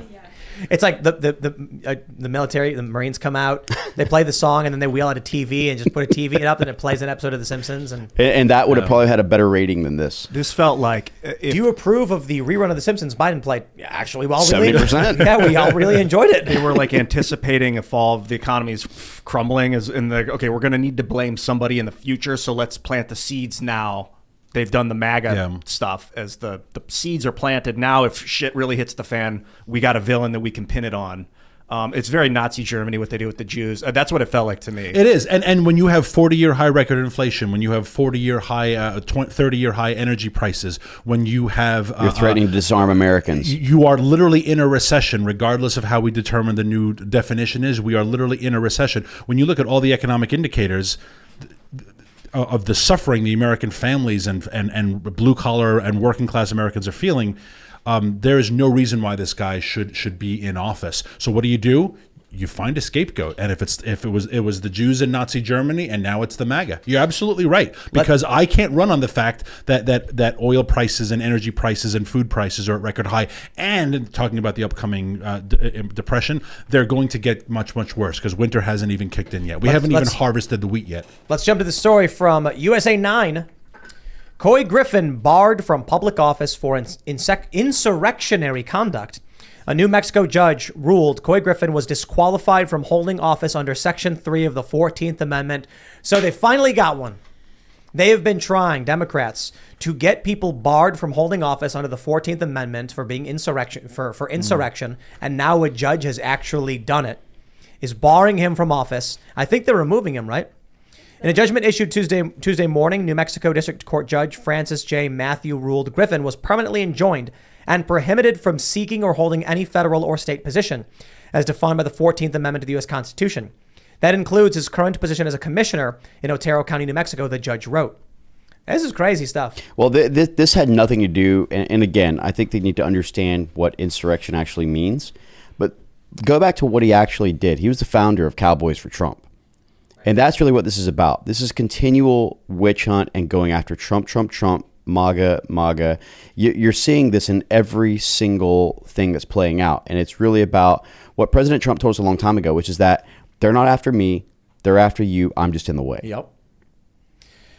This is, I don't know if this will be upheld. I mean, I imagine that it'll get appealed. As it should. Yeah, but the idea that they keep levying these attacks, I'm just like, guys, Civil War.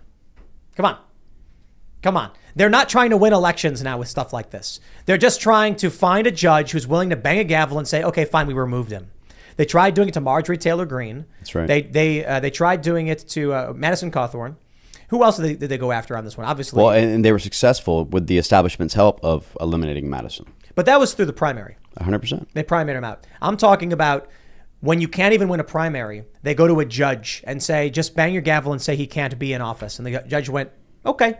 They used to do that and seize people's property. Then there were rebellions and revolts. That Shays Rebellion was about them seizing their land. I don't know. Also taking away their ability to run for office.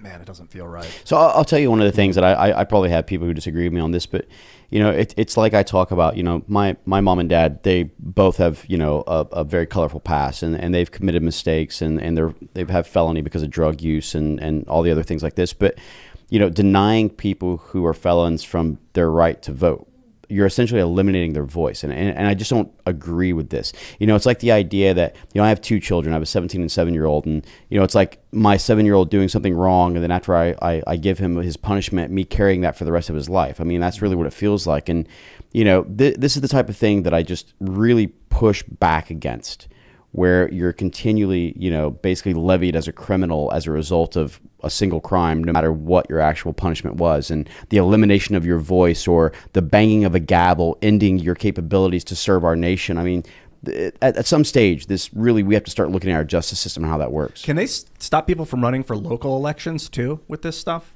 That's what it is, a local election. That's what this for an is. outside force, Yeah, for like a federal force or a state governance force to tell you can't govern in your local community is way antithetical to the United States. It was in New Mexico. Well, it's district court judge. un-American. I mean, it truly is un-American. I mean, the idea that if you commit a crime, you can never vote again. You can never have a voice again. You can, with a bang of a gavel, you can never ever serve in office again. I mean, this is the issue is.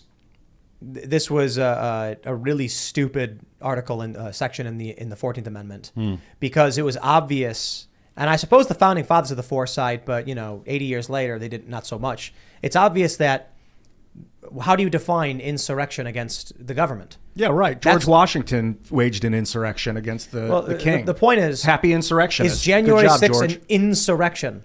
The feds, look, there's some people who are currently charged with seditious conspiracy. I really don't believe those. But the funniest part, do you know who the people who are indicted are? People like John Earl Sullivan, who is a very well-known BLM antagonist who basically waged a false flag. He did have an indictment. He did? Yes, he did. Oh, wow. And they did nothing with it. This is the same guy, by the way, that CNN paid for the murder of Ashley Babbitt's, footage. He was indicted for being on there in the Capitol? Correct. What happened? And he was actually in a false flag operation wearing all MAGA gear, even though he's a known BLM antagonist. I mean, this is...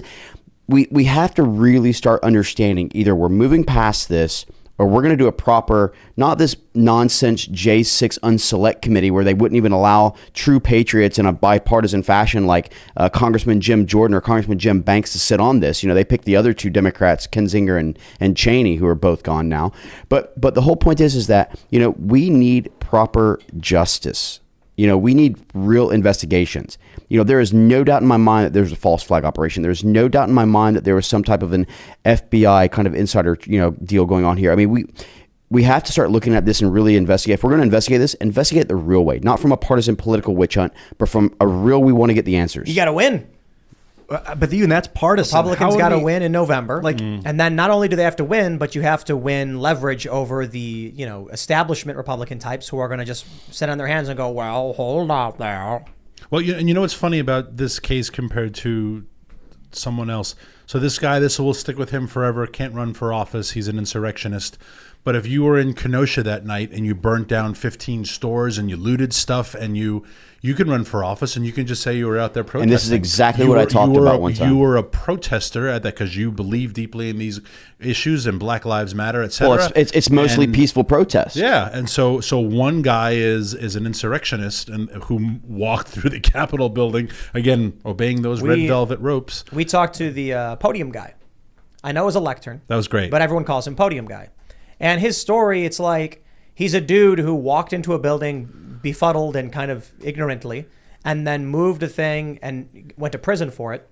Meanwhile, you have people who romped about, set fire to buildings, throw brick through windows. Murdered David Dorn, who was the former law enforcement chief. I think they got that guy, though, didn't they? Well, they did. But my point is, though, is that at the exact same time that Seattle, Minneapolis, New York, Portland, you had CHOP, you had all these things going on, which were complete lawlessness, violent rioting, looting of tens of millions of dollars, if not more, murders, rapes, all these things were going on. They justified those as protests, and you had the left who were inciting this, saying, like Maxine Waters, who was saying, well, you should get in the face of every single one of your political opponents, or, you have the others, the vice president herself, who actually created the Minneapolis, foundation fund, or whatever that was, the bail fund. Bail fund. I mean, the idea that they're actually promoting this, and then all of a sudden they want to go ahead and just because it's conservatives on one side or Democrats on the other, they want to go ahead and try and relabel this or identify this. This is the type of thing that America doesn't need. Yeah, one of the things that also bothered me about the Biden speech, just connecting the two for a second, was the amount of the straw men, and I firmly believe that straw men are an essential tool of the Democrat Party. But multiple times he kept talking about how these MAGA people who were calling for political violence. I've never heard for anyone, except for Maxine Waters, I've never heard anyone call for. I've listened to a lot of Trump speeches. I follow a lot of these folks. I do this stuff for a living. I'm trying to find someone who has called for political violence, and yet he gave that remark so comfortably, so callously, that many of these MAGA Republicans, and then he went on it's stochastic terrorism. There is no use for there is no time ever for political violence, and everyone claps. The left says, and he even said, "Go home peacefully." The left says who's that Donald calling Trump speaking out in the way he does is stochastic terrorism. Yeah, that was my favorite. And what that means is that when Trump says, "I think this thing is a bad thing," he's secretly calling on his followers to go and attack that thing. Exactly. When Joe Biden comes out and says they're extremists, a threat to our country, and they embrace violence, what would you call that? Yeah. But this goes back to the old idea that, remember when the king, he actually comes forward and says, "Can no one rid me of this petulant priest?" And all of a sudden they go out and murder the priest, and they say, "Oh, well, you are actually the reasoning for this because you actually indirectly said this." Right. This is what they're trying to refer to when they try and say this about President Trump. But President Trump wasn't indirectly hinting at anything. He very clearly said, "Let us all go home peacefully." But I don't mean that speech. I'm talking about in general. Yeah, no, I'm with you. I'm just trying to say that's what the left is trying to say, though, is that he somehow, made this. With Charles Manson, for instance, he told his followers, "Go F it up, go mess them up," and then they went and they killed people. Manson never said go kill people. He just said go mess it up. Trump didn't say go mess it up. No, he didn't tell them to go hurt anything. He said didn't march incite down any there. violence. March peacefully and cheer on some politicians. He was pretty specific about it being peaceful too. Yep. Correct. I just don't understand, and I also I have a great dislike for the establishment media. I just find it funny that he makes those straw man comments so comfortably, and yet no one seems curious to say, "Well, Mr. President, could you give us an example of who is calling for political?" That is a very good and basic question the next time he ever speaks to the media. We're going on 220 days where he hasn't spoken to the media, but that is a great question. You decried MAGA Republicans calling for political violence. Could you cite an example of a MAGA Republican calling for political violence? Well, he couldn't. Of course not. But no one will ever ask him that question. They will ask him, like, "Mr. President, when you're eating vanilla ice cream, how does that make your tummy feel?" How do you ask it? The president right now, the office has no responsibility to reply to any questions. Cold, man, come on. Which is a problem. Well, he doesn't take questions, and that's the whole point. He goes up there, he reads from teleprompters as his handlers tell him, Shuffles off. and then he shuffles off and mysteriously shakes hands of people who don't actually exist. I got some questions. So you're coming into Congress, right? You won the primary. That's basically the race. It's an R+ district, so you got it. You think, right? Well, I don't take anything for granted, but yes, Oh gosh, the he's already majority a of my race. politician. Listen to that. Oh, boy. I'm joking. I'm joking. I just don't believe in taking my foot off the gas. I'm joking. So it would be the first time you'd hold federal office. I've never run in my life. What do you want to do? What do you think you can do once you get in?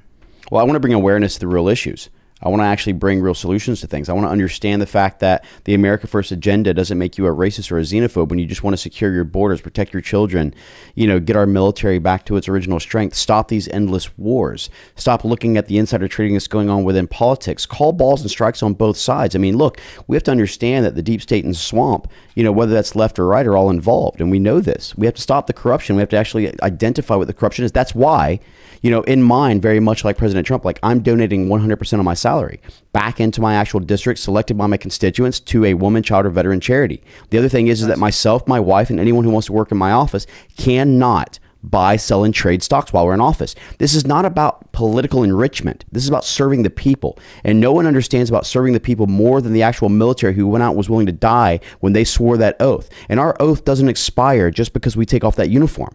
This is really about making sure that we get back to what it is to be a true constitutionalist, be a true conservative, understand physical responsibility, understand the significance of energy independence, and knowing that we cannot, I'm a business owner.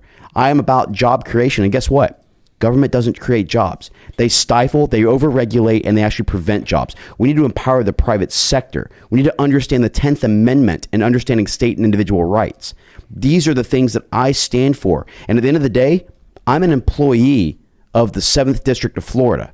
I am not the one who gets elected by the people and then thinks that the party somehow put me into office.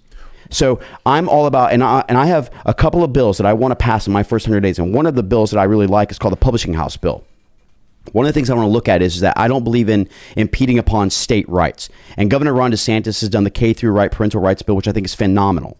But I think from a federal issue, one of the things that we should be looking at, holding the publishing houses accountable, like the McGraw-Hills or anyone else, who is intentionally publishing pornographic or inappropriate material with the intent of distribution to underage inappropriate material to children that are the age of 6 and 7 years old. We also need to start thinking about the days when I grew up, where if I went to, my grandmother would drop me off to the movies and give me $20, and I'd have to go in and they'd say, how old are you? Oh, I'm 13. Okay, here's the movies that you can buy and here's the ratings. Why can't we put books that have actual ratings on it, a G rating, a PG-13 rating, etc., so that our parents who work all day long, who don't have time to proofread all of these books, can go ahead and say, you know what, this is within your age group. Now, I'm not saying we should ban books.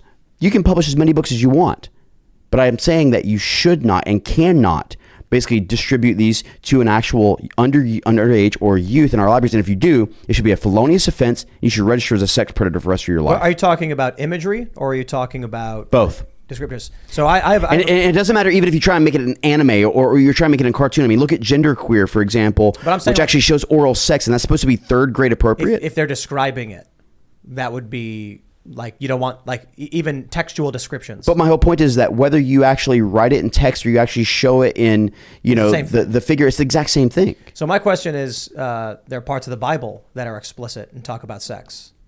Should that be restricted from schools? But haven't they already banned the Bible from being in schools? I mean, I had a young kid the other day, for example. He was 14 years old, and he said, you know what I wish I could have? I wish I just had the right to be able to go ahead and pray and to be able to read the Bible in school. And he said, my teachers have actually banned me from being able to do so.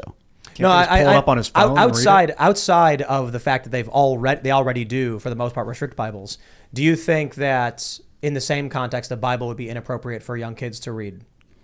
No, I don't think of the Bible. I don't. But I think the whole point is though, shouldn't that be up to the parents to be able to go ahead and make these things? Shouldn't it actually be parental rights and not actually just the teachers' unions who are saying this is the curriculum we're going to speak? And again, going back to how Joe Biden calls, you know, everyone who's MAGA or America First extremists. Now you've got these actual teachers' unions who are actually saying that if you're a parent who doesn't want certain things to be taught to your children, you're now a domestic terrorist.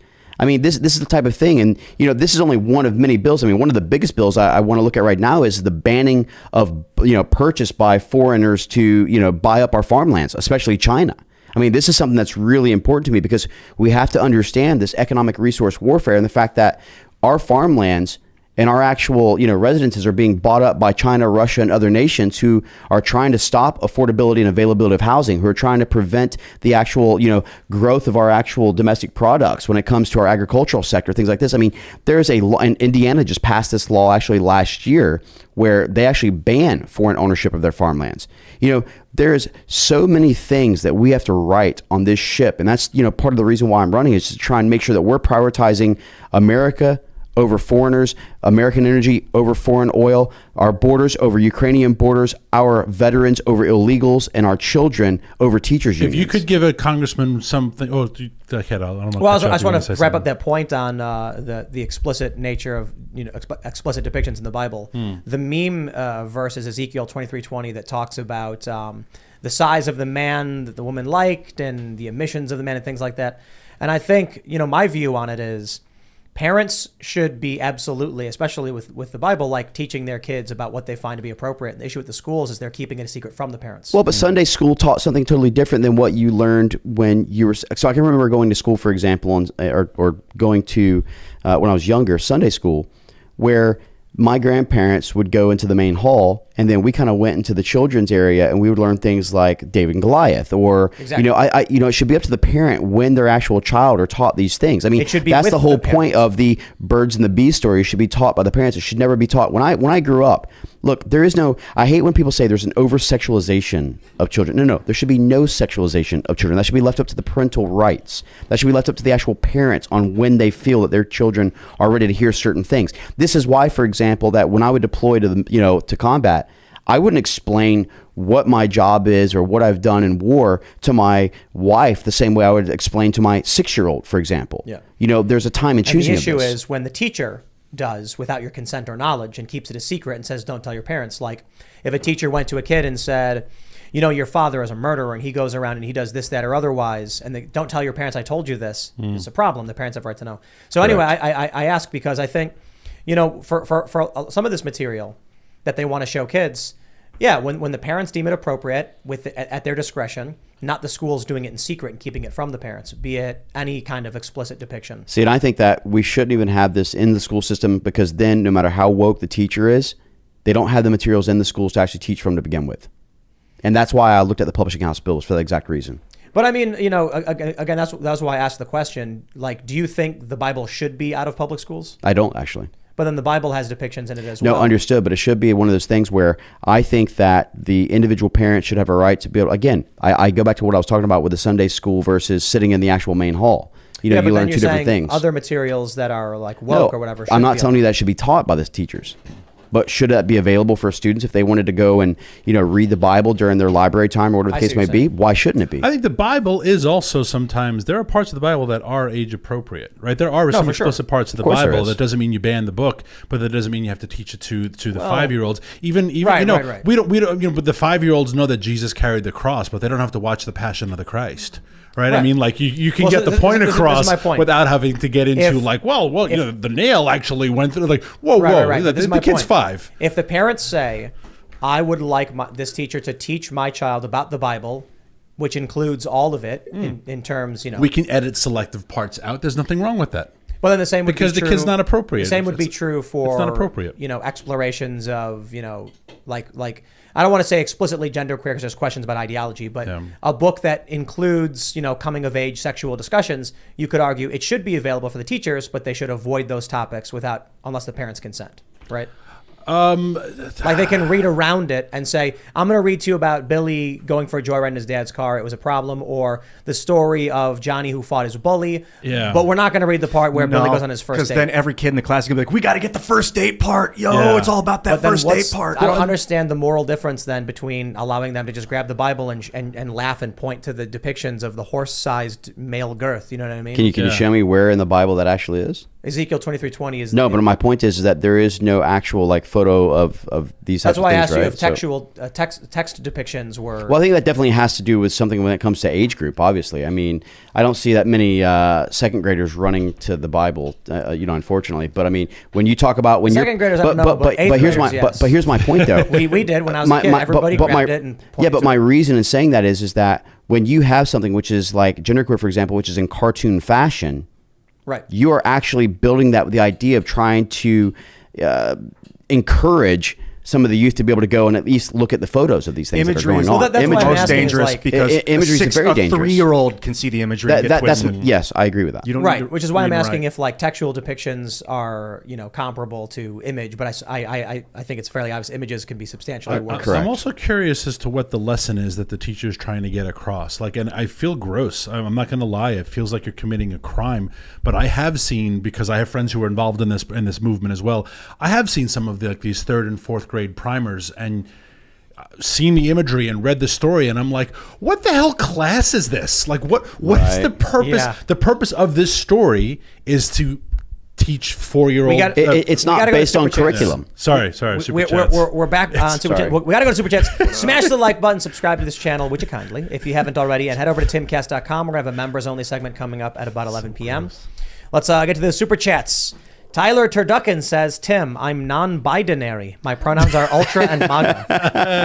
That's cute. I like that. That is nice. Dreadnought Trucking LLC says, you never read my Super Chats. Uh-oh. Great Super Chat. Thank you very much.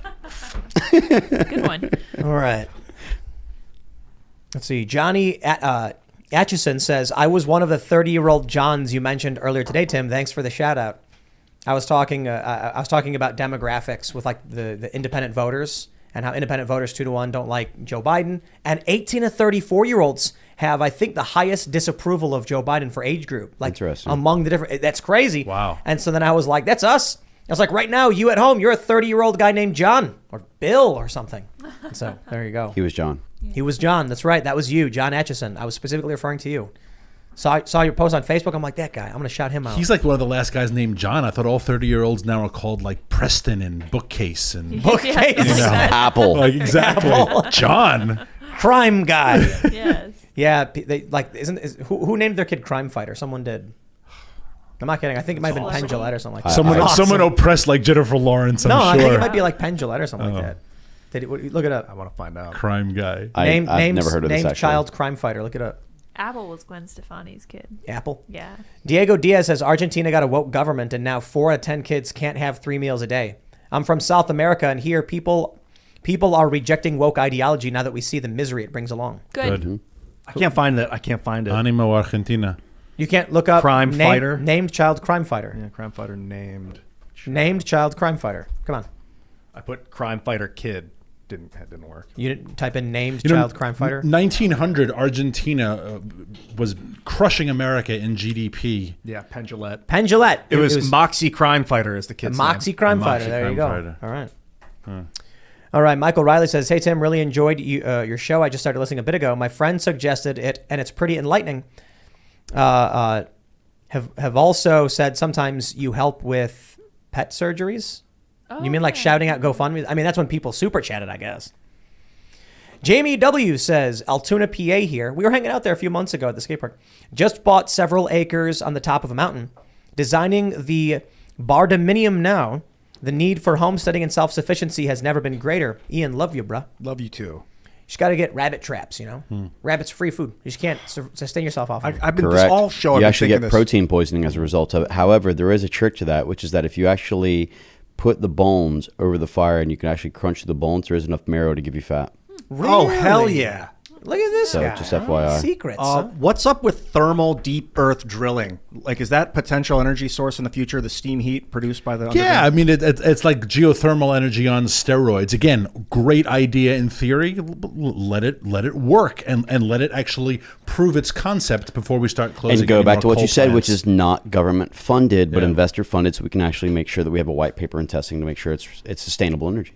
Cyclic Ops says, Tim, I was just listening to your earlier video, and it's true. Younger people like Trump. My bro just turned 17 today, and he has a flag of Trump with a machine gun in his room. I've seen Yes, that. I've Because seen that look, one. that's what they're trying to do, dark MAGA. But Yeah. it doesn't work because Joe Biden is like gooey and frail. Joe Biden's kind of, I'm sorry, Donald Trump is kind of crazy.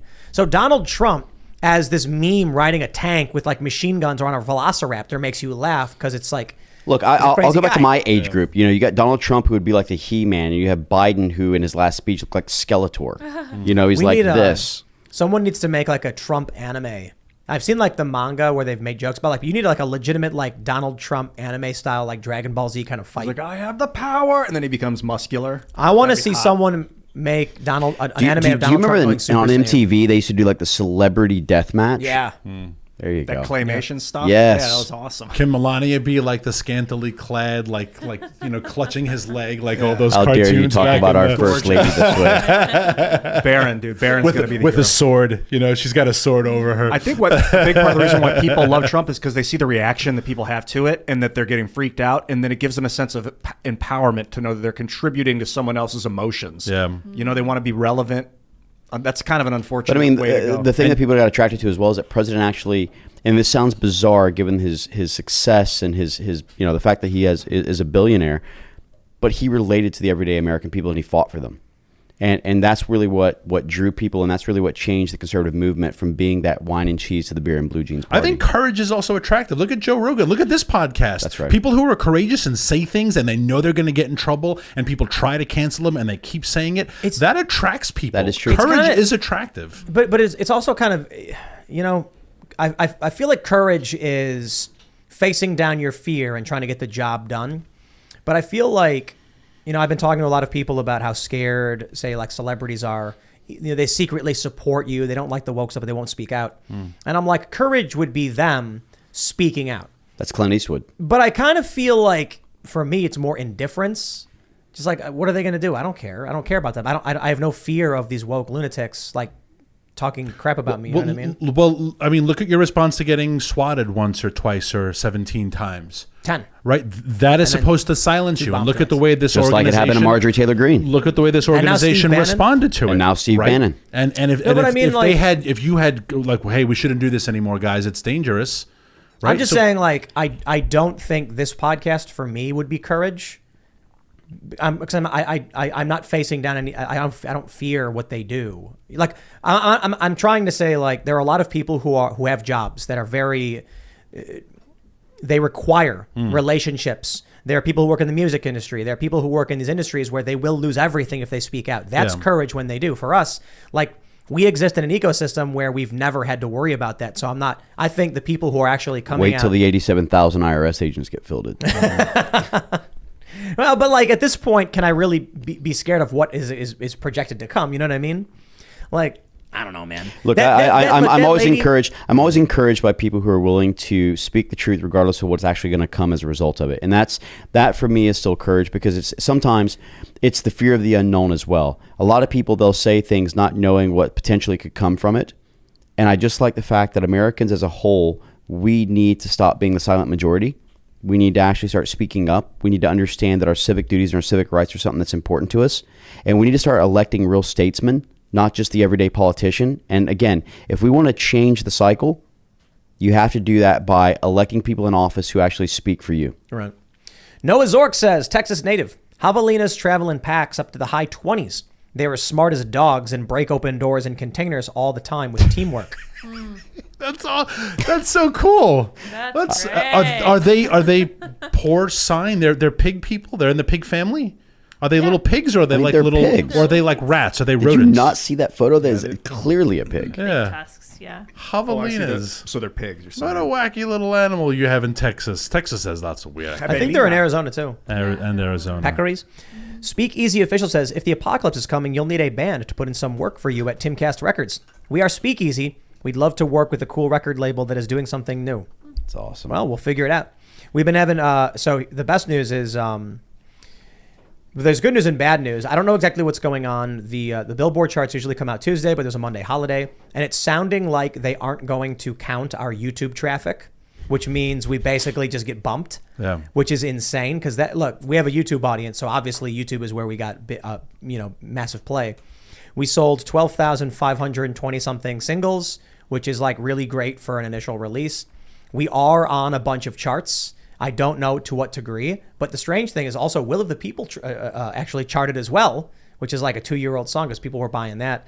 I don't know where it will be, but without the YouTube views being properly listed, and we'll see. I think they're telling us they're not going to do it, which is insane because we contacted Nielsen well in advance and asked them, and they're like, "You're good. We got we understand." We talked to other people in the industry, and now they're like, "Well, the thing is, it's like, oh." Well, I'll be honest with you. I had just heard a couple of your songs tonight right before the actual segment that we ran, and I got to say it was really impressive. Like, it's really great music, and I think that this is something that a lot of the people needs to go on widestream. I mean, this should be outside of YouTube, outside of everything. I mean, this is mainstream music. I mean, the quality of it. I mean, look, you got really great vocals on this, and I loved it. And even the one that Ian was actually kind of a backup Beyonce singer on, it was really great. That's right. Tom McDonald's got a song coming out. I don't know if he announced that already, didn't he? Pretty sure he did. He's got a song coming out, so we're really excited for that. And I just, I saw his story. He was trying to get on, he's huge, Tom McDonald. You've probably heard his music, and they wouldn't track his stuff properly. They were denying it and rejecting it, and surprise, surprise. But the good news is the release was such a success. And I want to give a special thanks to people like Hassan Piker and Ethan Klein, whose reviews really helped us. It really did, because that's the kind of press from these leftist podcasts who are crap talking. But like, crap talk is expensive. When you're launching a product and you can get major podcasts to talk about it, you normally got to pay tens of thousands. They did it for free because they hate me. So like, it worked out really well. Well, what did President Trump say? Good or bad coverage is still good coverage. That's right. So anyway, in reference to Speakeasy, one of the things we're talking about doing is, since the success of the song, we've actually gotten connected and have some deals with industry professionals. I think these people on the left need to realize, like, the industry doesn't care why you're talking about it or why you're watching it or why you're listening to it. that kind of attention was good. So we got some deals, and now we're looking at expanding the label.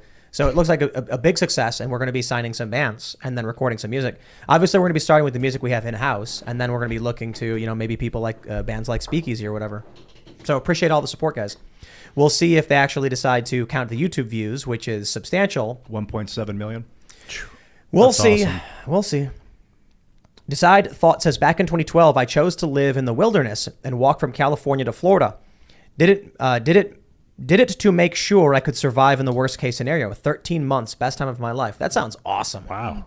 Sounds like a good time, That man. should have been documented. That's a hell of a Timcast documentary or something. Yeah, maybe 13 months across the country. 13 months walking from California to Florida. That's awesome, man. Good for That's you. how long it took. What shoes did you have on? You know what? That's Dozens literally of shoes.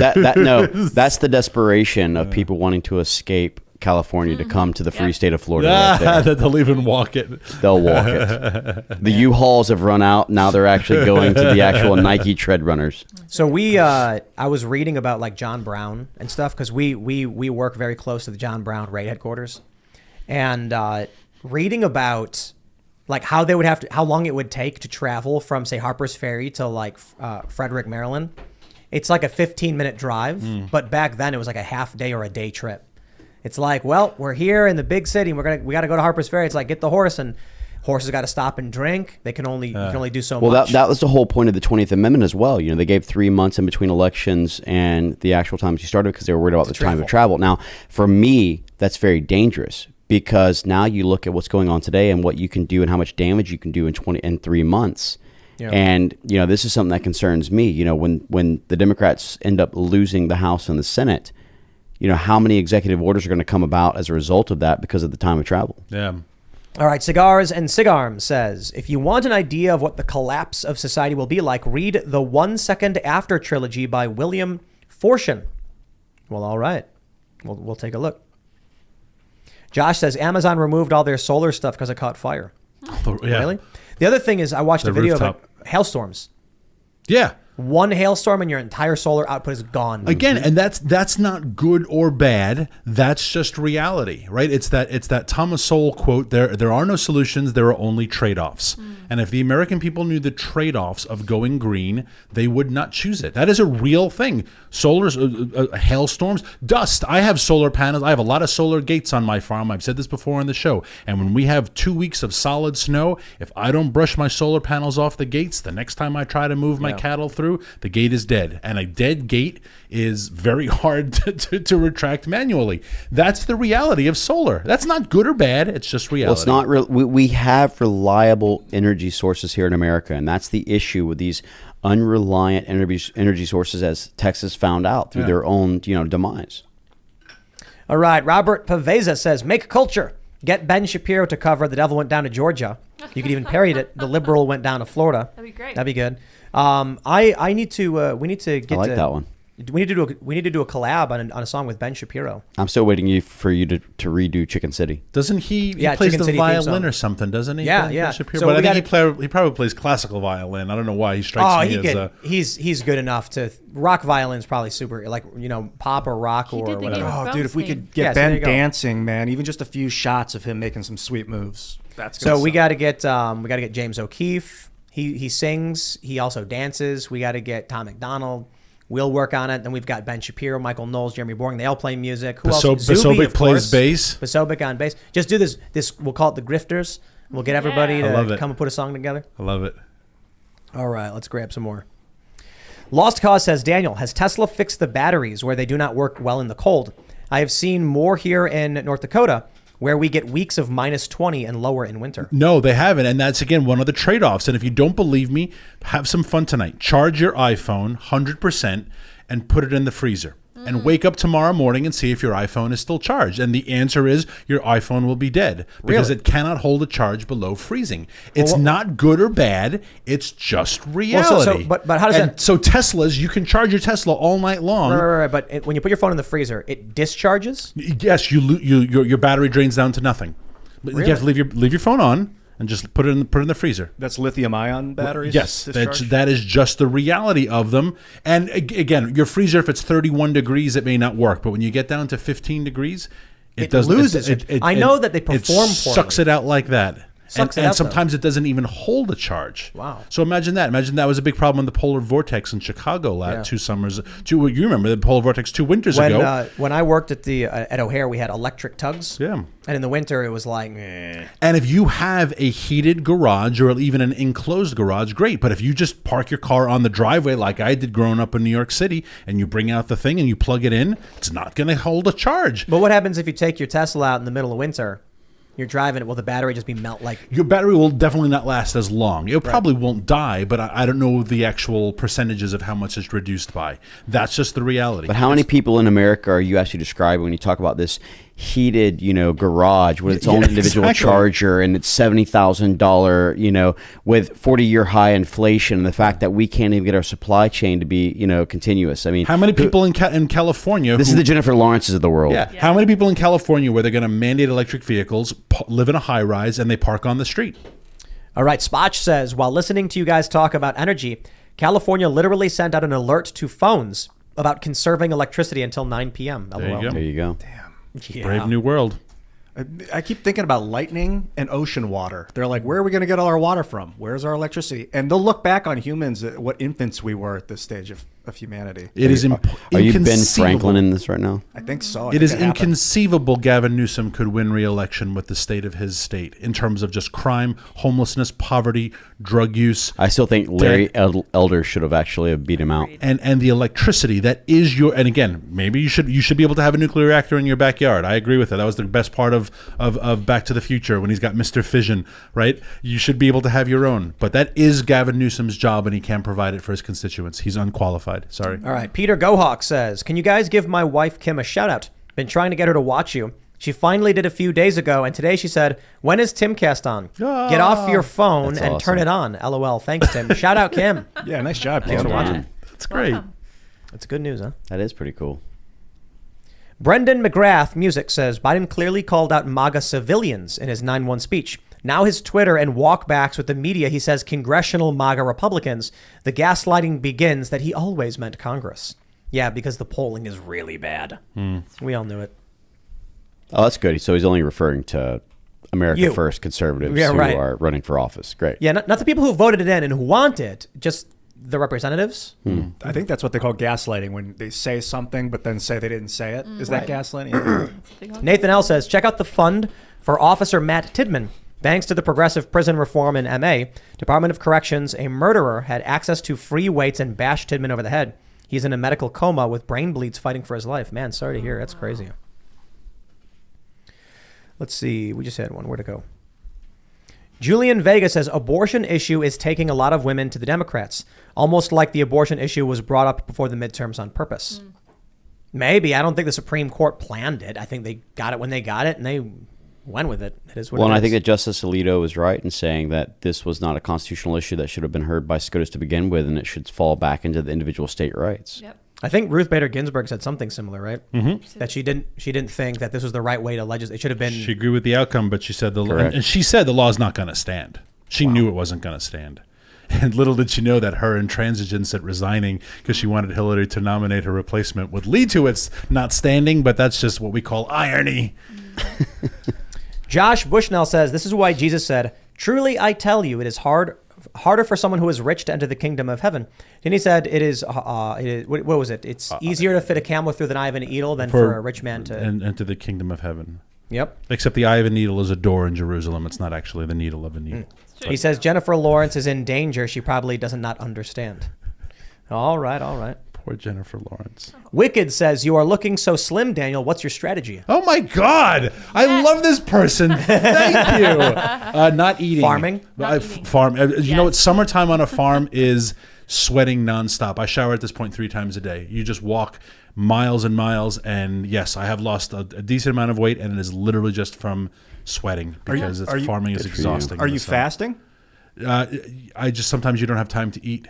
Or sometimes you're just so hot and sweaty, you're not hungry. Yeah. And there are days, especially when it's in the 90s, that you're just sweaty and gross and you don't want to eat, you just want to drink. So thank you. Oh my gosh, I appreciate that. You made my day. I also, I got to tell you, I mean, not to sound like a kiss ass, but you inspired me as well. Every time I was on this show, you got skinnier and skinnier and skinnier. But I know you do some weird stuff, like where you don't eat or you only eat like rice powder. I just don't eat sugar. I don't eat rice powder. It's the opposite. Or whatever you do. I know you have some I had weird cake today, thing. though. So, yeah. I had I mostly just cut sugar out. So it's like if I'm gonna eat, I'll go for the no bread.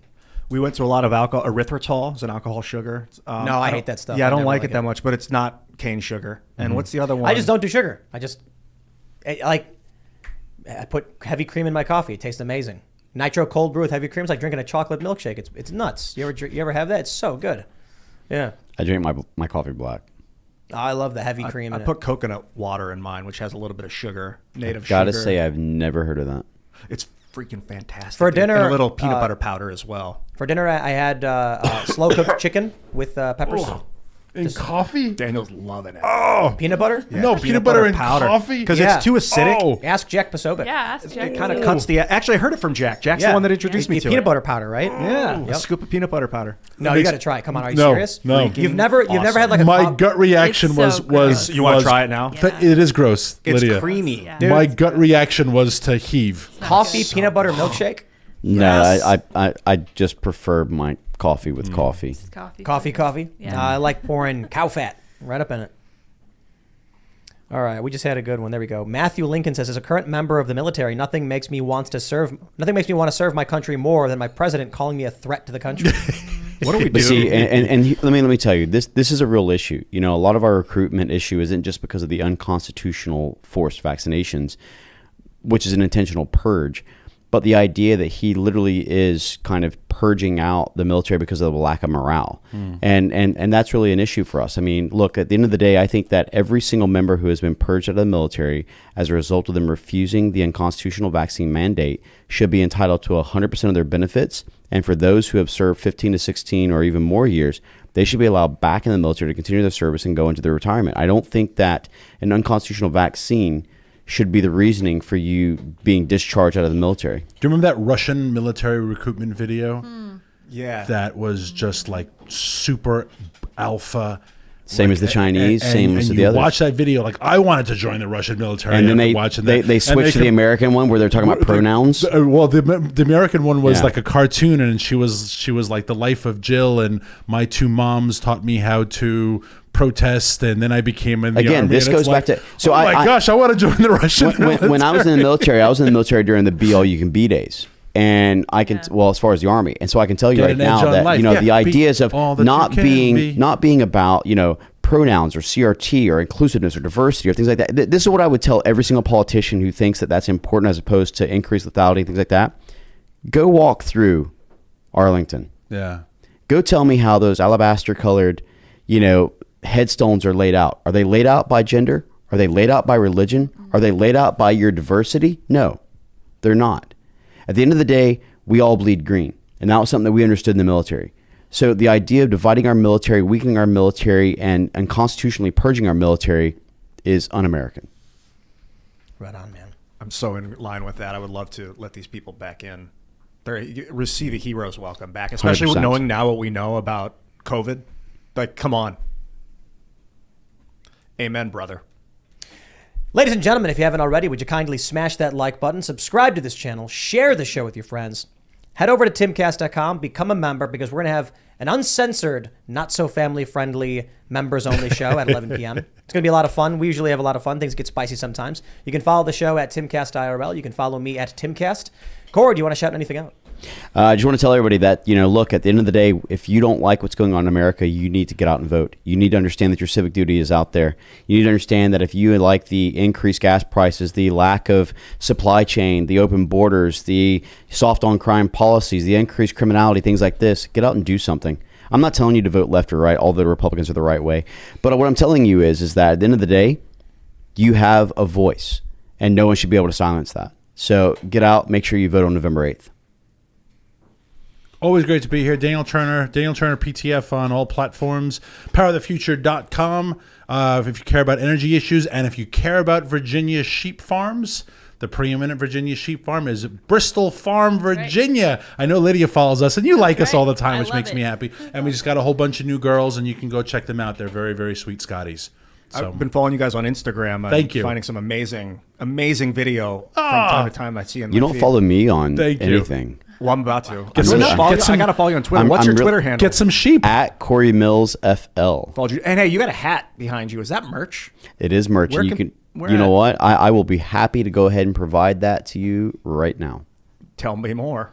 Oh wait, tell the world on the. You know what? I don't sell merch. I don't grift Oh, off people. I actually you give go. it. So if you're actually wanting to go ahead and represent some Mills attire, then by all means, go ahead and reach out to me. Thank you, Cory. Cool. Bye, everyone.